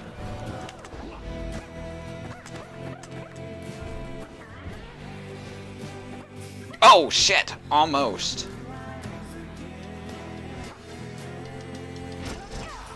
Gotcha.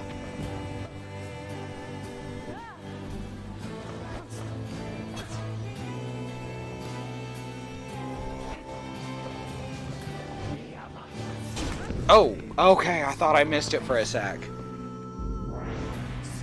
Oh yeah, these are so good, B.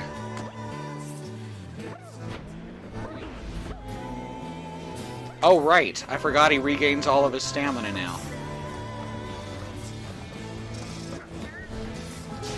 Oh yeah! Holy crap, Gilman is good.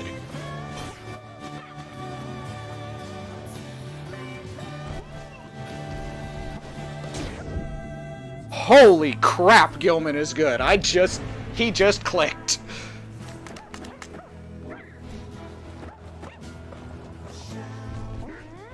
Oh shit. Nope. Get out of here. No, this is mine.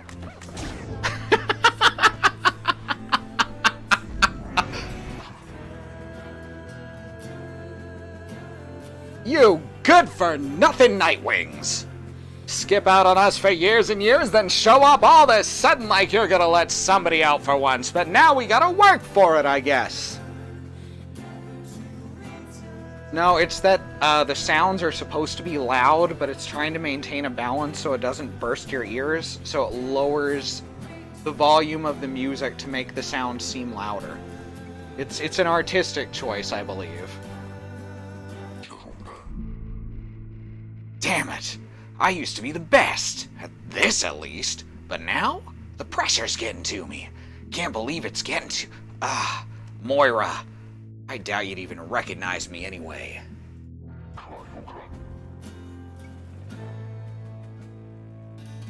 Come on, Nightwings. Let's see you keep this up.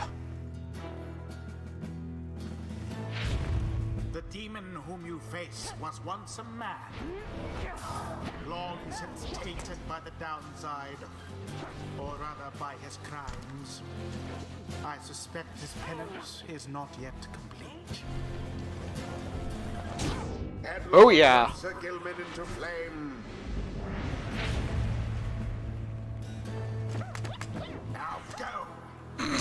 Tiso is so good now. Holy shit. I can't believe I'm going to be losing him.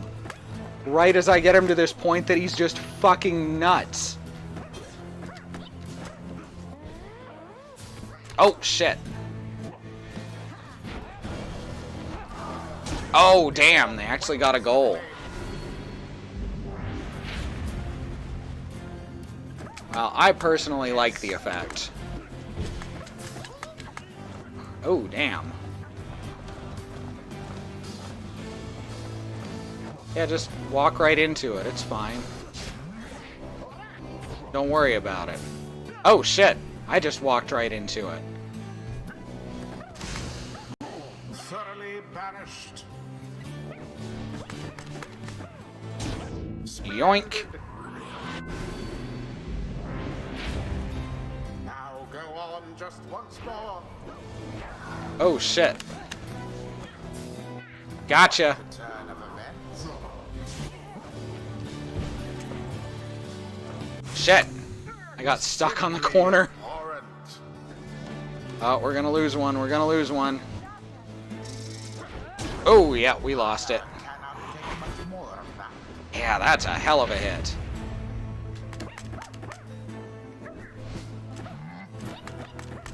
Oh, damn. Die with that one, I thought I had that.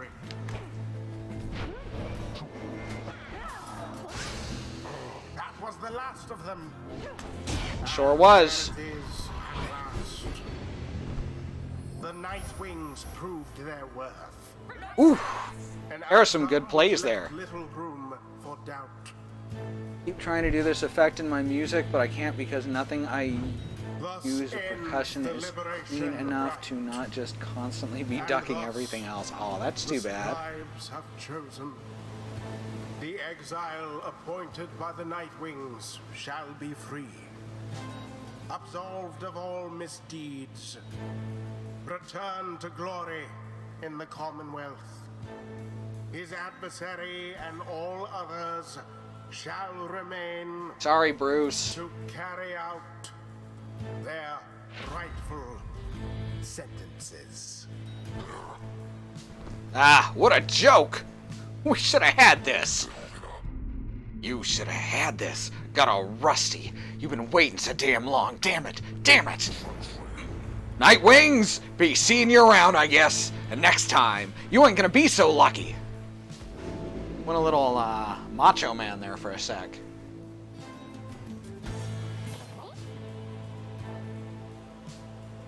Tizo is stunned by what's transpired and by what he thinks is about to happen. He looks around as the reality of what transpired sinks in. He realizes now this is goodbye, at least for the time being. He struggles to express the gratitude he feels at having served the Nightwings these many years. He also does not know what to expect from the Commonwealth and whether he'll be accepted. Nevertheless, he vows that he will keep doing his part, to the benefit of Volfred's plan.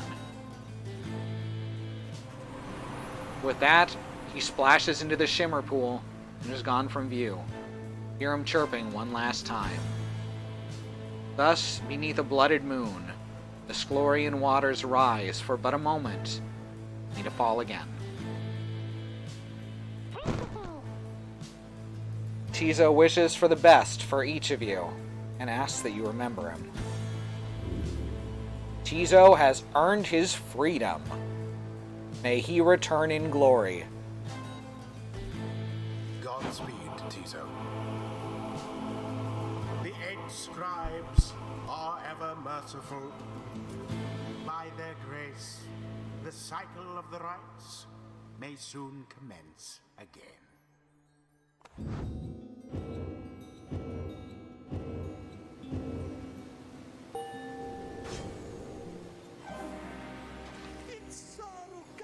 So grateful is this knight for such a glorious occasion that he is giving strong consideration to performing here and now the forbidden dance of the Sea Dominion. Alright, let's choose a mastery. After using his slash, Sir Gilman can use it again to instantly return to his previous position. Very good. Or, Sir Gilman slash banishes adversaries in a wider area of effect. I think that'll be more useful currently. Hell yeah, dance crimes. The forbidden dance of the Sea Dominion is outlawed in 17 states. Oh, everyone's so sad about Tizo. It's okay, he's gonna bring us back some big truck energy. Alright, we'll go with that for now. Now Pamitha has gained a level. Well, Tamitha, soon I'll be catching up with you at this, whether you like it or not. Alright, what are we picking for her? While flying moves faster than usual, that's good. For 5 seconds after vanishing an adversary, Pamitha moves 30... Okay, those are both very good. Although this one's better because she actually has a harder time banishing than other characters.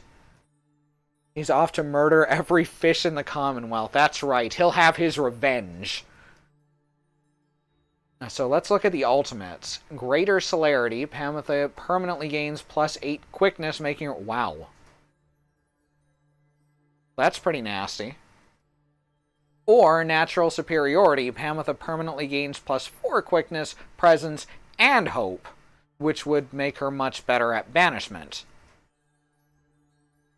If Pamitha is banished, what? So we're looking at the mid ones to figure this out again. Alright, Relentless Pursuit. If Pamitha is banished while Winged Fury's effect is active, she returns twice as quickly. That's okay. That's really situational. Fell Swoop. While casting her aura, Pamitha can trigger an aura burst that banishes nearby adversaries. That is pretty nice. That would also make it much easier for her to banish. Shrike Dash. Pamitha can use her dash ability in rapid succession and for less stamina, which would make her a bit Tizo-er, but it doesn't lower the cost. After saluting her adversaries, which we haven't really used yet, Pamitha instantly switches places with her nearest ally. Jesus Christ. Alright, I think that Ways of the High Wing are going to work a little bit better for me, but they're both pretty good trees. So we're going to go with the Ways of the High Wing rather than the Wings of the Matriarch.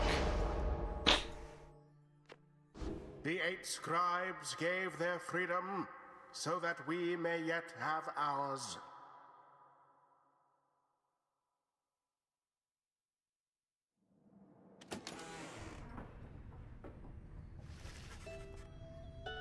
After your victory over the Tempers in the Liberation Rite, you return to your wagon to decide how to proceed. Hard to believe Tizo's gone. He is a venerable drive imp, and quite probably the first of his kind to leave the downside. He's gone to the Commonwealth after prevailing in a Liberation Rite. Well, look on the bright side. It's one less mouth to feed. We'll see Tizo again if we persevere. Our journey's now begun in earnest. We'll just need to make a few last preparations while we're here. What about the stars? Can we afford the time? About that, reader, go see for yourself. The night sky out over Mount Aladil is much darker than you would have expected. Your thoughts are with Tizo as you look toward the heavens.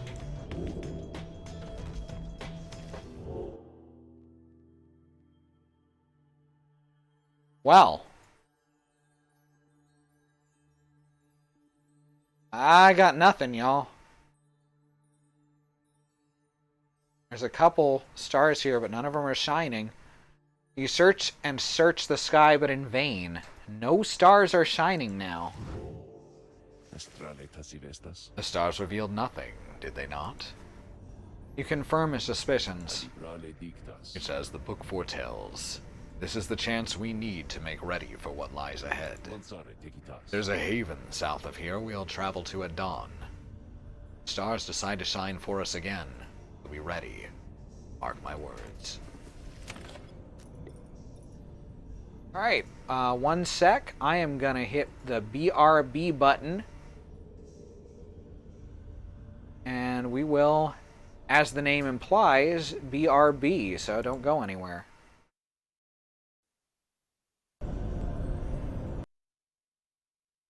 Hey, if you're still there, Andy, by the time you hear this, no worries. Take care of yourself. And we will see you next time. I know Minecraft's tomorrow, and we got that thing going on where we're gonna get that picture in front of the truck. So I'm looking forward to watching that. Alright, let's see. Let's check out the black wagon. Hey, it's Faye. Oh, what's wrong, Gaston? What's wrong? Did I wake you up? Coming back and starting to talk again woke him up, I think, and now he's grumpy. In spite of the late hour, him shaking his head is how he says hi to the chat. In spite of the late hour, you find Faye minding her own darn business in the wagon and talking to herself, or rather to the wagon walls. But most of all, I think I'm gonna miss his little chirping sounds. He woke me up with them sometimes, and he kept waking me up. He sure was a good friend to both of us, right, little brother? Why, you knew him even better than I did. Much better, I should think. You must really miss him, too. Oh, right. Her little brother is the wagon. She spreads her arms against the wall. I understand. I do. Those drive imps up there, they seem very sad too. Or maybe some are happy, I don't know. More food for them to share, and they like food. Tizo sure liked food. I wonder if he'll like the food at home.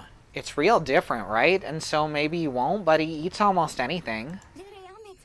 Oh, this must be so exciting for him. And I know the scribes, they'll be watching over him still. I think maybe they love him best of all. I can't wait to hear what he thinks of it all. And I think for sure that he'll help with Mr. Sandalwood's big plan. That's the great thing about Tizo, little brother. No matter where he goes, he always helps. He always helps. She bounds off without acknowledging your presence in the least. You sense that she's found some peace, despite now being separated from her little friend Tizo. You hope by now that he's found safe passage in the Commonwealth. I kind of feel like I should send her back next, just so they can be together.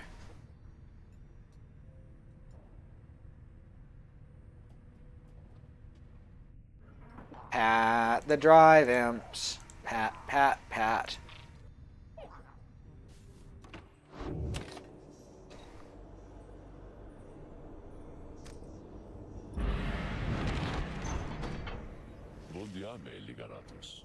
Good morning, my girl. The place I noted earlier.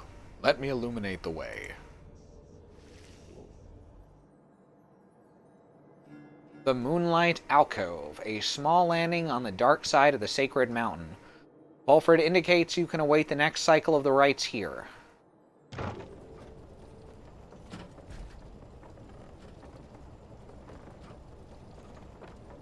So, basically, the Nightwings are like, we're the final boss.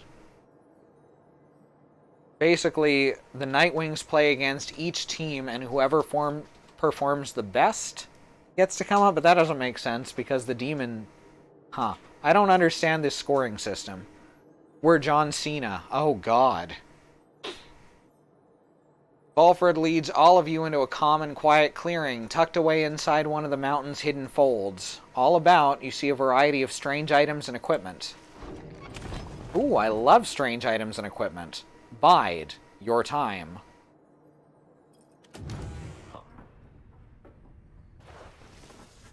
You find Vulfrid, seemingly lost in thought, but then he turns to her. You know, when I was a kid, the final boss was the Undertaker, so... seems much cooler that way. Greetings, reader. This wagon and I, we've many memories together, and I could not help reliving some of them just now. That was before he got on a motorcycle and started playing Limp Bizkit. I suppose some aspects of my past may be of relevance to you, given your role. If there's something that you wish to know, you need but ask. Wilfred invites you to inquire about his past. Ask what he did to earn his sentence. Ask why the night... We already know he's a reader, so I imagine that was part of it. Ask why he and the Nightwings disbanded, or he may have learned to read in the downside. Who knows? Ask how he knows the lone minstrel. Or ask to be excused. There is no need to take up more of Wilfred's valuable time right now. Oh, these are the two that are burning at me. What he did to earn his sentence, or why they disbanded.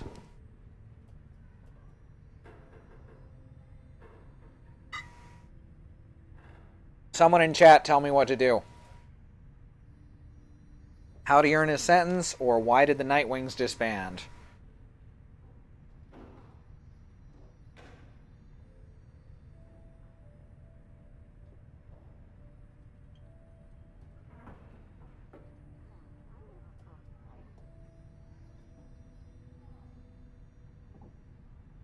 Christy says we know why he got thrown out. Yeah, very probably. Very probably because he can read. Uncommonwealthian activities, yeah? So why the Nightwings disbanded is probably the more pertinent question. Thank you. You express interest in knowing more of how the Nightwings came to be here and Wilfred's past connection to the group. I've been connected to the Nightwings almost since the beginning of my days in exile. They found me in a manner, as I understand, quite like how Hedvin and the others found you. Back then, it was a smaller group than we have now. I joined an exile called Arisa, a former exile of the Nightwings who conducted the rites alongside Wilfred and Oralek, and another known as Oralek. A former exile of the Nightwings who conducted the rites alongside Wilfred and Arisa. Wow, that's some good info. Once in a while, we let little Tizo stand with us as well. He is rather older than he looks. The other triumvirates we stood against, they feared us. Only the Templars presented any threat to us in any given right. But there was a terrible accident. Arisa, we lost her. And Oralek was my friend. He fell from Mount Aladil. We lost him as well. On the night when he was set free. We were reckless, hasty, and I was powerless to stop any of it. I blamed the rites themselves, the circumstances that put us into danger. The downside has claimed many lives, yet this, it was too much. I vowed never again to don the mask of the Raymonds. I had the Black Wagon cleared and buried, such that it could not be used again. The Nightwings would rise again, be under different circumstances, under new leadership, and towards a different purpose. That is all I wish to say of this, my girl. Oh, I can ask, and I thought I was only going to be asking the one question. You asked Wilfred about his past in the Commonwealth and how he came to be in the downside. This is much better. How rather forward of you, my girl. Most whom I have met during my travels here have been reluctant to approach the subject of one's history before one's exile. Nonetheless, I'm happy to tell you. As a reader, I assume you're familiar with the stamping press. An illegal invention allowing written materials to be published at an extraordinary rate. In 617 AS, the Commonwealth was under siege from within, as anti-theocratic propaganda quickly spread. I owned and operated one. I took issue. So he did more than just read. He encouraged others to read. Well, shit. I took issue with the Commonwealth. The ban on literacy, the interminable wars against the High-Wing remnants. I spread the truth about it all with my machine. What an awful bastard, right? Under pseudonym, of course. Still, I knew I was putting myself at risk, and sure enough, my stamping press was eventually discovered and burned to the ground. I, however, managed to elude capture for a while. but not for long enough. Here in the downside, I chanced upon the Nightwings. We're searching for a reader. In that respect, my past, I think, is similar to yours. Anyway, that is the long and short of it. Now then, was there anything else? You ask Volfred about his history with the lone minstrel, whom he seems to know quite well. Tariq was there when with the Nightwings when they took me on. His manner has always been much as you've seen. Although he is somewhat more cheerful now than I recall back then, if you can believe that. I think our plan has sparked a little fire in him. He serves the rights in the Nightwings. I've tried to ask him of his past before, but he seems rather reluctant to speak of it. Though it is plain that he's not from around here. This being the downside, I respect his wishes for some privacy. Nonetheless, I also do not know too much of him. I count him as a friend. I lost track of him for some time, though it was he who first informed me that the Nightwings had returned. He and Tizo were instrumental in our meeting. It's been good to see him doing relatively well. Anyway, was there anything else you wish to talk of?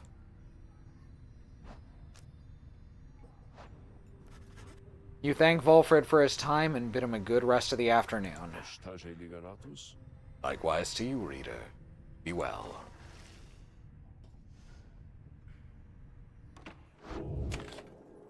And every little thing just carries so much weight in this game. This is heavy shit.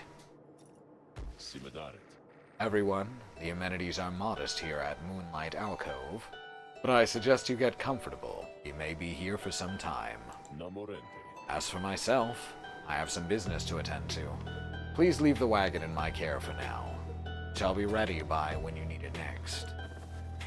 From the mountaintop, you can see across the downside. It's impossible expanse staring back at you. The thought occurs to you that you may never see another land besides it. And so you and your companions wait upon the mountaintop in quiet solitude, anticipating when the cycle of the rites begins to turn again. Then you shall have another opportunity to free one of your own. You may earn back their freedom, one by one. Many moons pass. Then, one evening. May I have a moment, reader? The lone minstrel finds you poring over the Book of Rites. New chapters revealed, as has been your leaning through your stay at his abode. Begging your pardon, but there is something you may wish to see. Please follow me. You follow him into the cold night. Look forth, reader madam. The stars shine like you've never seen. Once more, the path towards salvation is revealed. But now, something is different. Stars shine once more.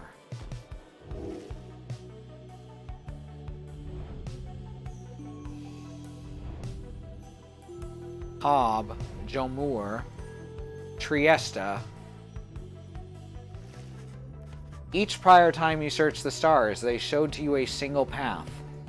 But now, several rites avail themselves to you at once. Henceforth, you may choose from several different rites. Solium, the golden star, is faint over the fall of Solium. You're not permitted to conduct the next rite here, gee. Alright, so we can go to Triesta to fight the Fate. Dalbert, Old Heart. So that's the dog and his son. That's the cur and his weeb kid. Jomur will be against the Dissidents, which are the soccer hooligans. And Hob, the Pyre Hearts, with Sir Deluge, that fucking Chungus. Alright, so where are we going next? Triesta? Jomur? Or the Pyre Hearts? Like Old Wolf and Cub. Yeah, they were cool. I do kind of want to beat the crap out of fucking Sir Deluge, though. Fuck that guy. Alright. We gotta vote for the fate. So let's go on in.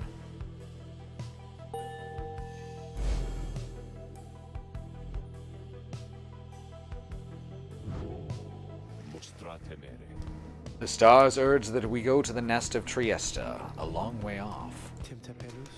Valfred, sir, how are we to reach the nest of Triesta in due course of time? Know full well, Tariq. Preparations are complete. You think you see the lone minstrel smile, if ever faintly, but cannot be sure. Please ask the others to gather their belongings, rest, and then assemble at the wagon there at dawn. Shall be departing at that time. As you will, sir. The cycle begins anew. As the years advanced, find there ought be fewer rites this time, until once more we are to traverse Scribe's Gate. Exactly how many is difficult to say, but our next chance at liberty ought present itself sooner than before. So let's be ready for it. Now then, you in the morning, reader. Your companions have not traveled far from the Moonlight Alcove. Word of the news soon spreads through the group.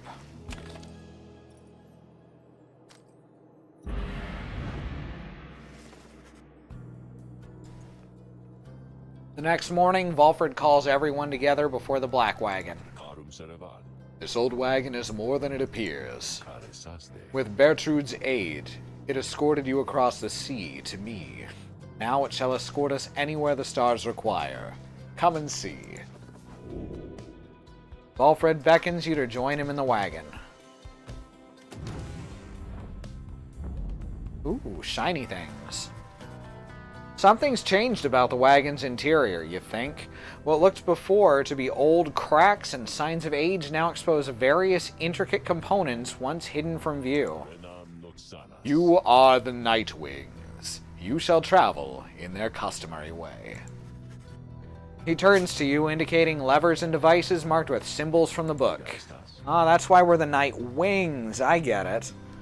Now, reader, whenever you're ready, you may take us up. I'll show you how.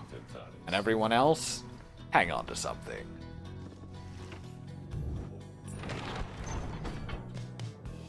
W to take off. That's wonderful. After having soared into the sky, the Black Wagon remains aloft somehow. Impossible! Hey, now we're talking! Never thought I'd soar like this again. The Nightwings sail the skies again, wheresoever the stars may call for them. Get fucked, ground. That's right, Christy. There is one catch. The downside oh, I like how I just went from my normal voice into Volfred's there. I should do that more often. There is one catch. The downside provides few locales suitable for landing. Though we should be able to find at least a couple landing places near to where we're going. We'll then make way by land or sea toward our destination. Now, without further ado, let us proceed. He's got a flair for the dramatic. The Black Wagon can fly. Seek landing near the nest of Triesta. Oh, snap. Ah, I can just navigate freely now.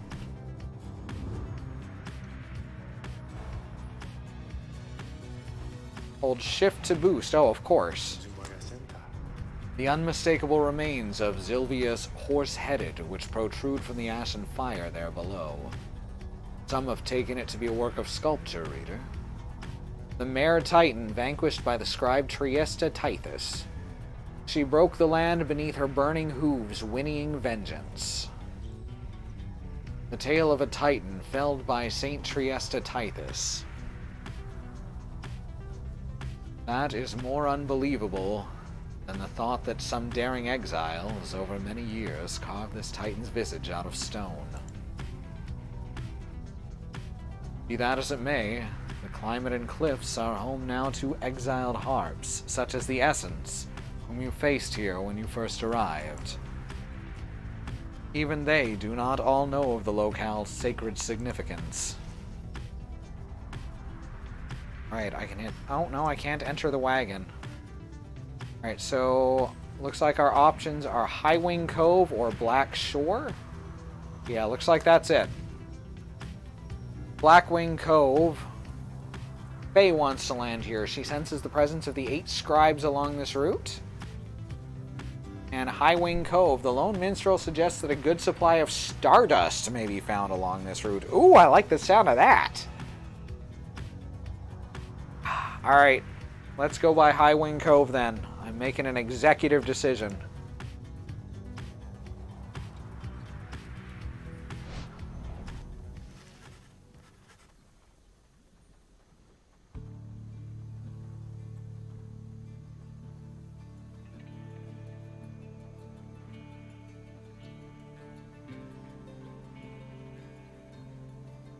Your wagon touches down in Black Basin, where you first met Valfrid and Pamitha as well. You briefly wonder at what might have happened had your paths not crossed. Valfrid Sandalwood, Drama Marine. A full inspection of the wagon is already underway by the time you join the rest of the group. Rookie takes care to realign each set of stabilizers, needing little help from you. Meanwhile, Joe Dario greases any intakes that sealed shut during the flight.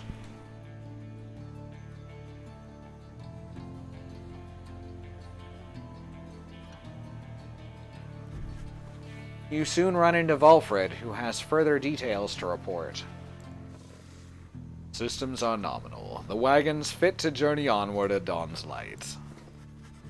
The group disperses then, some taking time for rest while others tend to personal pursuits. You should have time to do the same.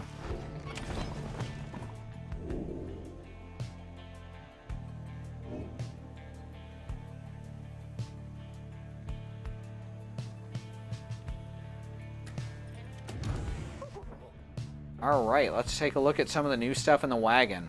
We got a magma mug from Black Basin. Ooh, changes the lighting.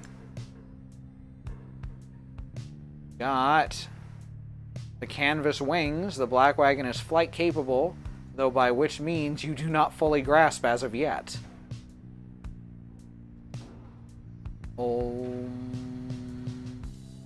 Trying to look at these bars, but it's not letting me.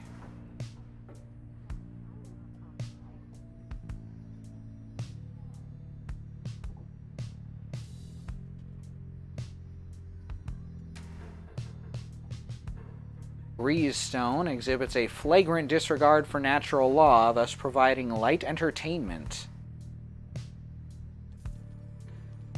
The Beyonder crystals. Oh, we've got a new Beyonder trial. But first, let's check out the Book of Rites' new pages. Oh wow, lots to see in here. Once I too roamed free. I remember well those days, in which I was called Chief. I traveled all the world over on my 4 good paws. I was well adored. I wanted to grow stronger. Here at least I have.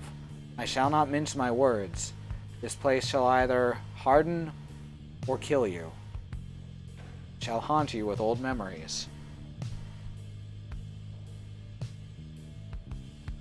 You share the exile's plight. My charge is to alleviate the sting of it for a little bit, to prolong your stay, but only for as long as needed. Your charge, to return. We call this place the Downside for a reason, but in time, here you can learn to eat, to seek out shelter, and to find a certain beauty in unlikely places.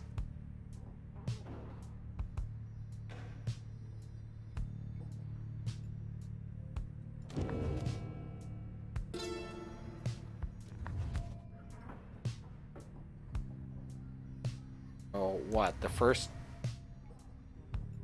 chapter is like 25 pages long, and the second chapter is 1 page long? Jeez.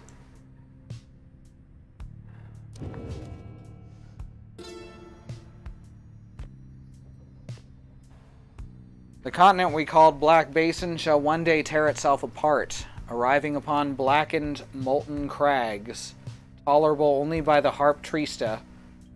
We pressed onward toward a suffocating wood.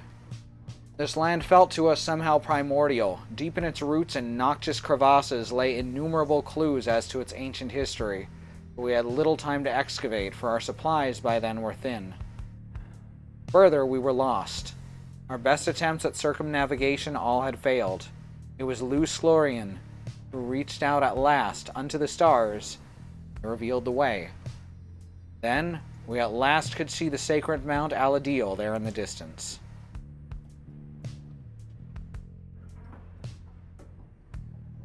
Yeah, I guess there's no way to turn the pages here. What the shit? Alright, we're gonna read... We'll maybe read more later. Let's see what else is going on.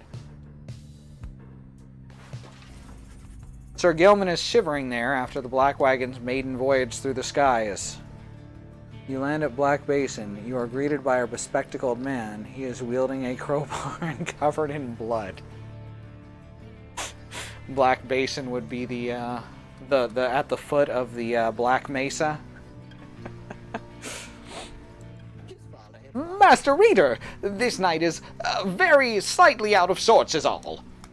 He merely appears terrified, but he assures you that he is as a seeming cowardice is but an optical illusion in this case. Hamatha overhears and joins you.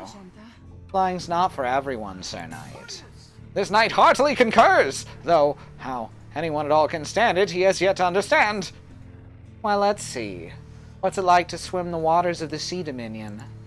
Ah, those glorious murky waters, engulfed in hideous warfare, to be sure, but otherwise a joy to cut across, to feel the coolness of the waves beneath one's gill slits and the like.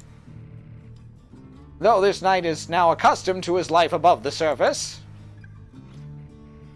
Flying's just the same, Sir Knight. It resists those of us not born to it. I, in turn, have wondered what your seas are like.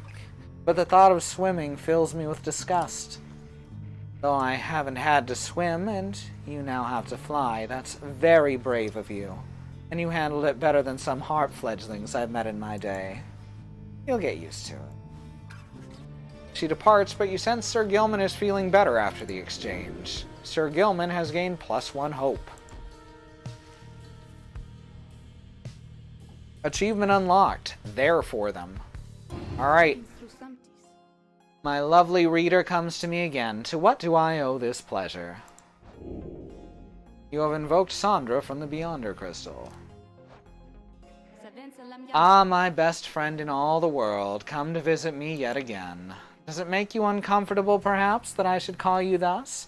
Perhaps you think that you do not yet know me very well, but I know you just fine. You reveal a great deal to me when you come to visit me like this. You're not the only one who can sense things in others, you know. She laughs to herself. One learns to read a bit, when forced to suddenly appear within a book for 837 years or so, especially if one is wont to pry a little, you understand. For it gets rather boring here. I know all about you, a crippled scholar who simply wants to see her quest to its completion, only to end up spending all her time talking to an apparition stuck in a stone. Hey, she used those answers that I gave earlier. Oh, I know about your loves, or lack thereof, about your favorite pastimes. Certain habits you may be somewhat loath to admit. Fear not, of course. I use this special knowledge only as a means to entertain myself, I think. And if you don't like it, why, just keep your distance, like so many of your predecessors. As for the other Beyonders, they are as wraiths to me, as I must seem to all those idiots with whom you consort. I cannot confide as easily in my own kind as I am able to confide in you. But I suppose that I have said too much. Thank you as ever for the visit. You've given me a lot to think about. More than you know. She laughs again, softly. Alright, scribe trial. This will be our final thing for the night. Not a problem, simply indicate who is to be my student for the time. Ah, looks like it's Gilman. You asked Sandra to administer one of her special trials for Sir Gilman. You think that dimwit of a worm has any chance? Perhaps you're correct, though I put little stock in him myself. No, let us bring him forth. Soon Sir Gilman appears in heed of the summons. Master Reader, is this knight perchance in trouble for something?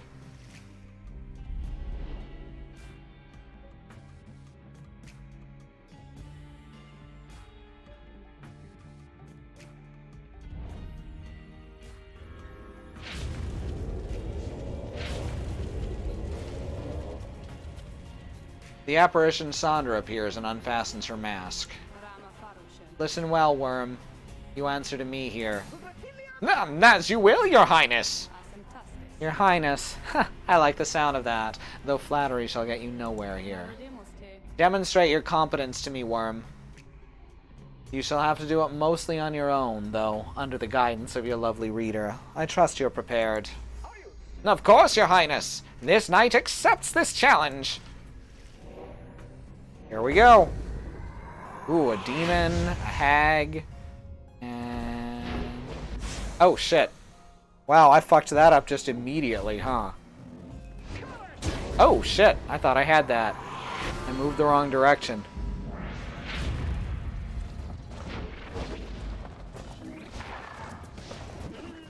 Shit. God damn it. Yeah, I thought I had him figured out, but he's still very difficult. Oh, come on. I honestly thought that my slash was gonna get her. Alright, let's try again. Trying it again.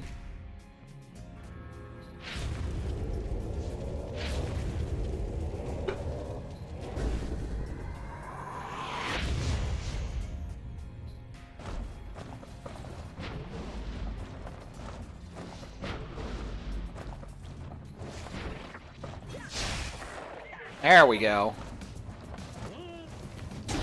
Ah, that's much better. Just lure them together and then slash. Oh! Also, don't do that. That was a terrible idea.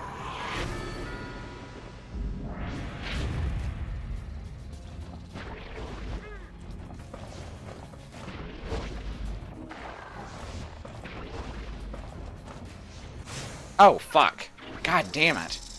Yeah, that is really difficult to get to happen. I can't get as close as I need to.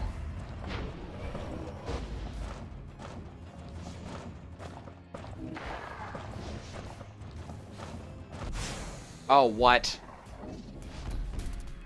Alright, gotta reset again. Oh, this one's real tough. It's like each of these is trying to teach me how to use them, but it's kind of making me fumble against them. I definitely feel like I'm clawing at a wall the first couple times.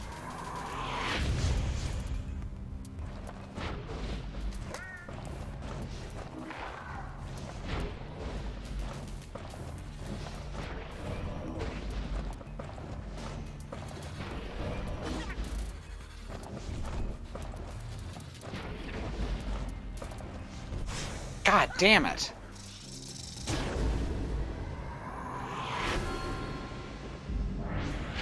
I'm trying to figure out how to get his slash close enough to matter. Not like that. And they're refusing to pick the damn thing up, which is the only way I'm going to be able to stop them.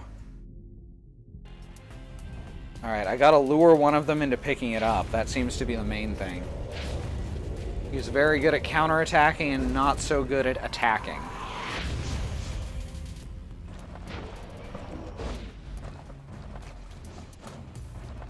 There we go.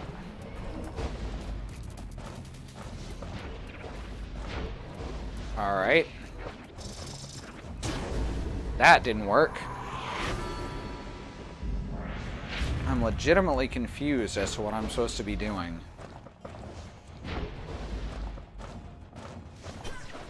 That didn't work.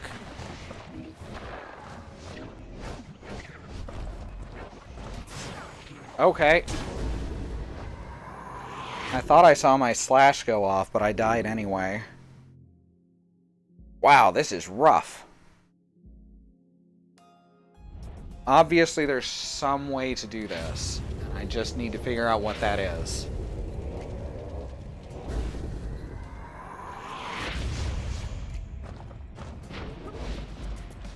Well, that works, kinda.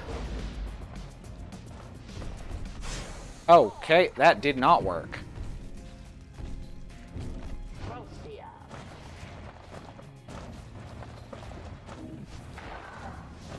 The fuck is the ball?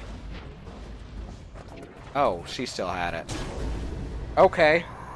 I could not see the ball at all.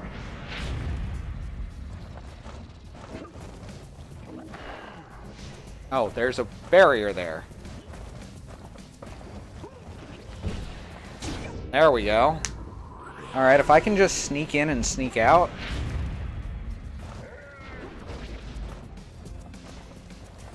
Then that actually works pretty well. Surprisingly enough, the knight is pretty sneaky.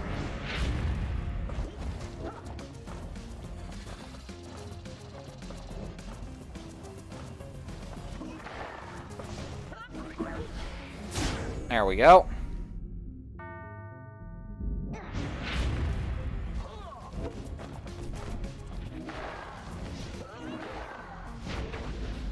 Oh, missed it. Fuck.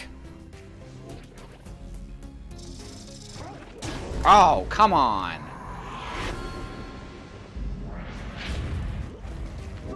Oh.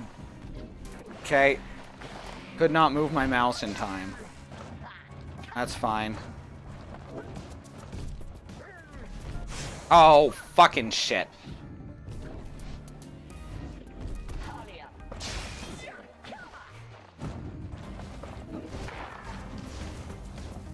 There, we got there. We win. Fuck y'all. Alright.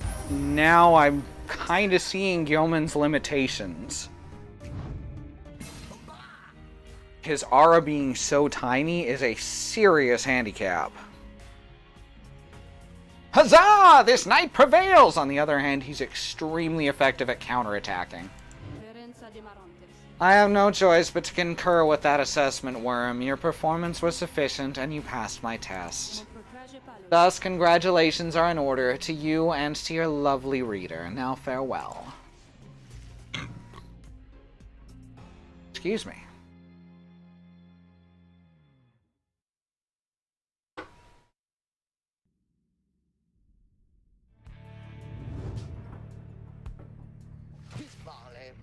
Master Reader, this knight is humbled after having passed that sorceress test. By the scales of the Under King Orez!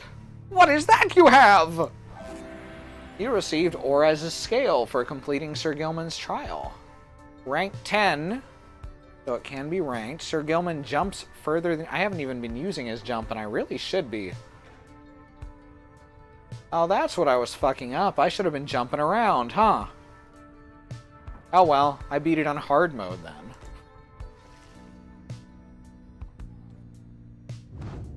Alright, so... that tells me that Sir Gilman's jump is very important. Let's put that on there.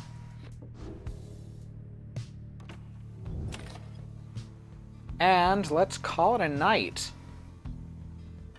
Thanks everyone for coming. It's been a lot of fun. Schedule for the next week looks pretty good. Tomorrow's Minecraft for Friends Day Wednesday. That's where members of the truck community can get together and play Minecraft on our private server.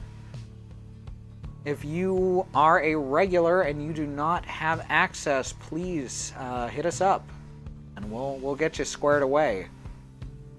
Thursday will be Alice continuing, weather permitting, the build of her 42078 Mac Anthem Lego Technic truck. That thing's enormous. It's sitting over on the shelf and it's massive, and it's really fucking cool to watch it get put together. Friday will be Katie returning to Deponia. She's on the last act of the second game, if that makes sense. Very, very ridiculous games. Saturday morning will be Christy playing Magic the Gathering, or maybe doing thumbnail art, something like that. You know, she does what she does. It's a lot of fun. It's a quieter stream, more subdued, but it's still a really good one to catch if you want to fill some time on Saturday mornings. Sunday evening will be Zoo continuing with Earthbound. She's just finished up Threed and entered Saturn Valley, so, well, the good part of the game's coming up if you're familiar. No spoilers, but it's a good part. Monday. Christy are you going to continue Crypt Worlds or not? Yes, I think. Alright, Christy's going to continue with Crypt Worlds on Monday. Probably. It's a hell of a thing, and I highly recommend either watching the stream or playing it yourself. I think you can get something good out of it either way. But a lot of people have in the past found it disturbing, so, you know, keep your... Not because of anything particularly explicit, but because it's just so out there for a lot of people. So, you know, judge for yourself, take care of yourself, but at the same time, if you're curious, definitely watch. And then Tuesday's back around to me with more Pyre, because damn, this is a good game. And I think that's everything. You know how to support us. I've been Andrea, and I love having all y'all here. And I'll see you next time.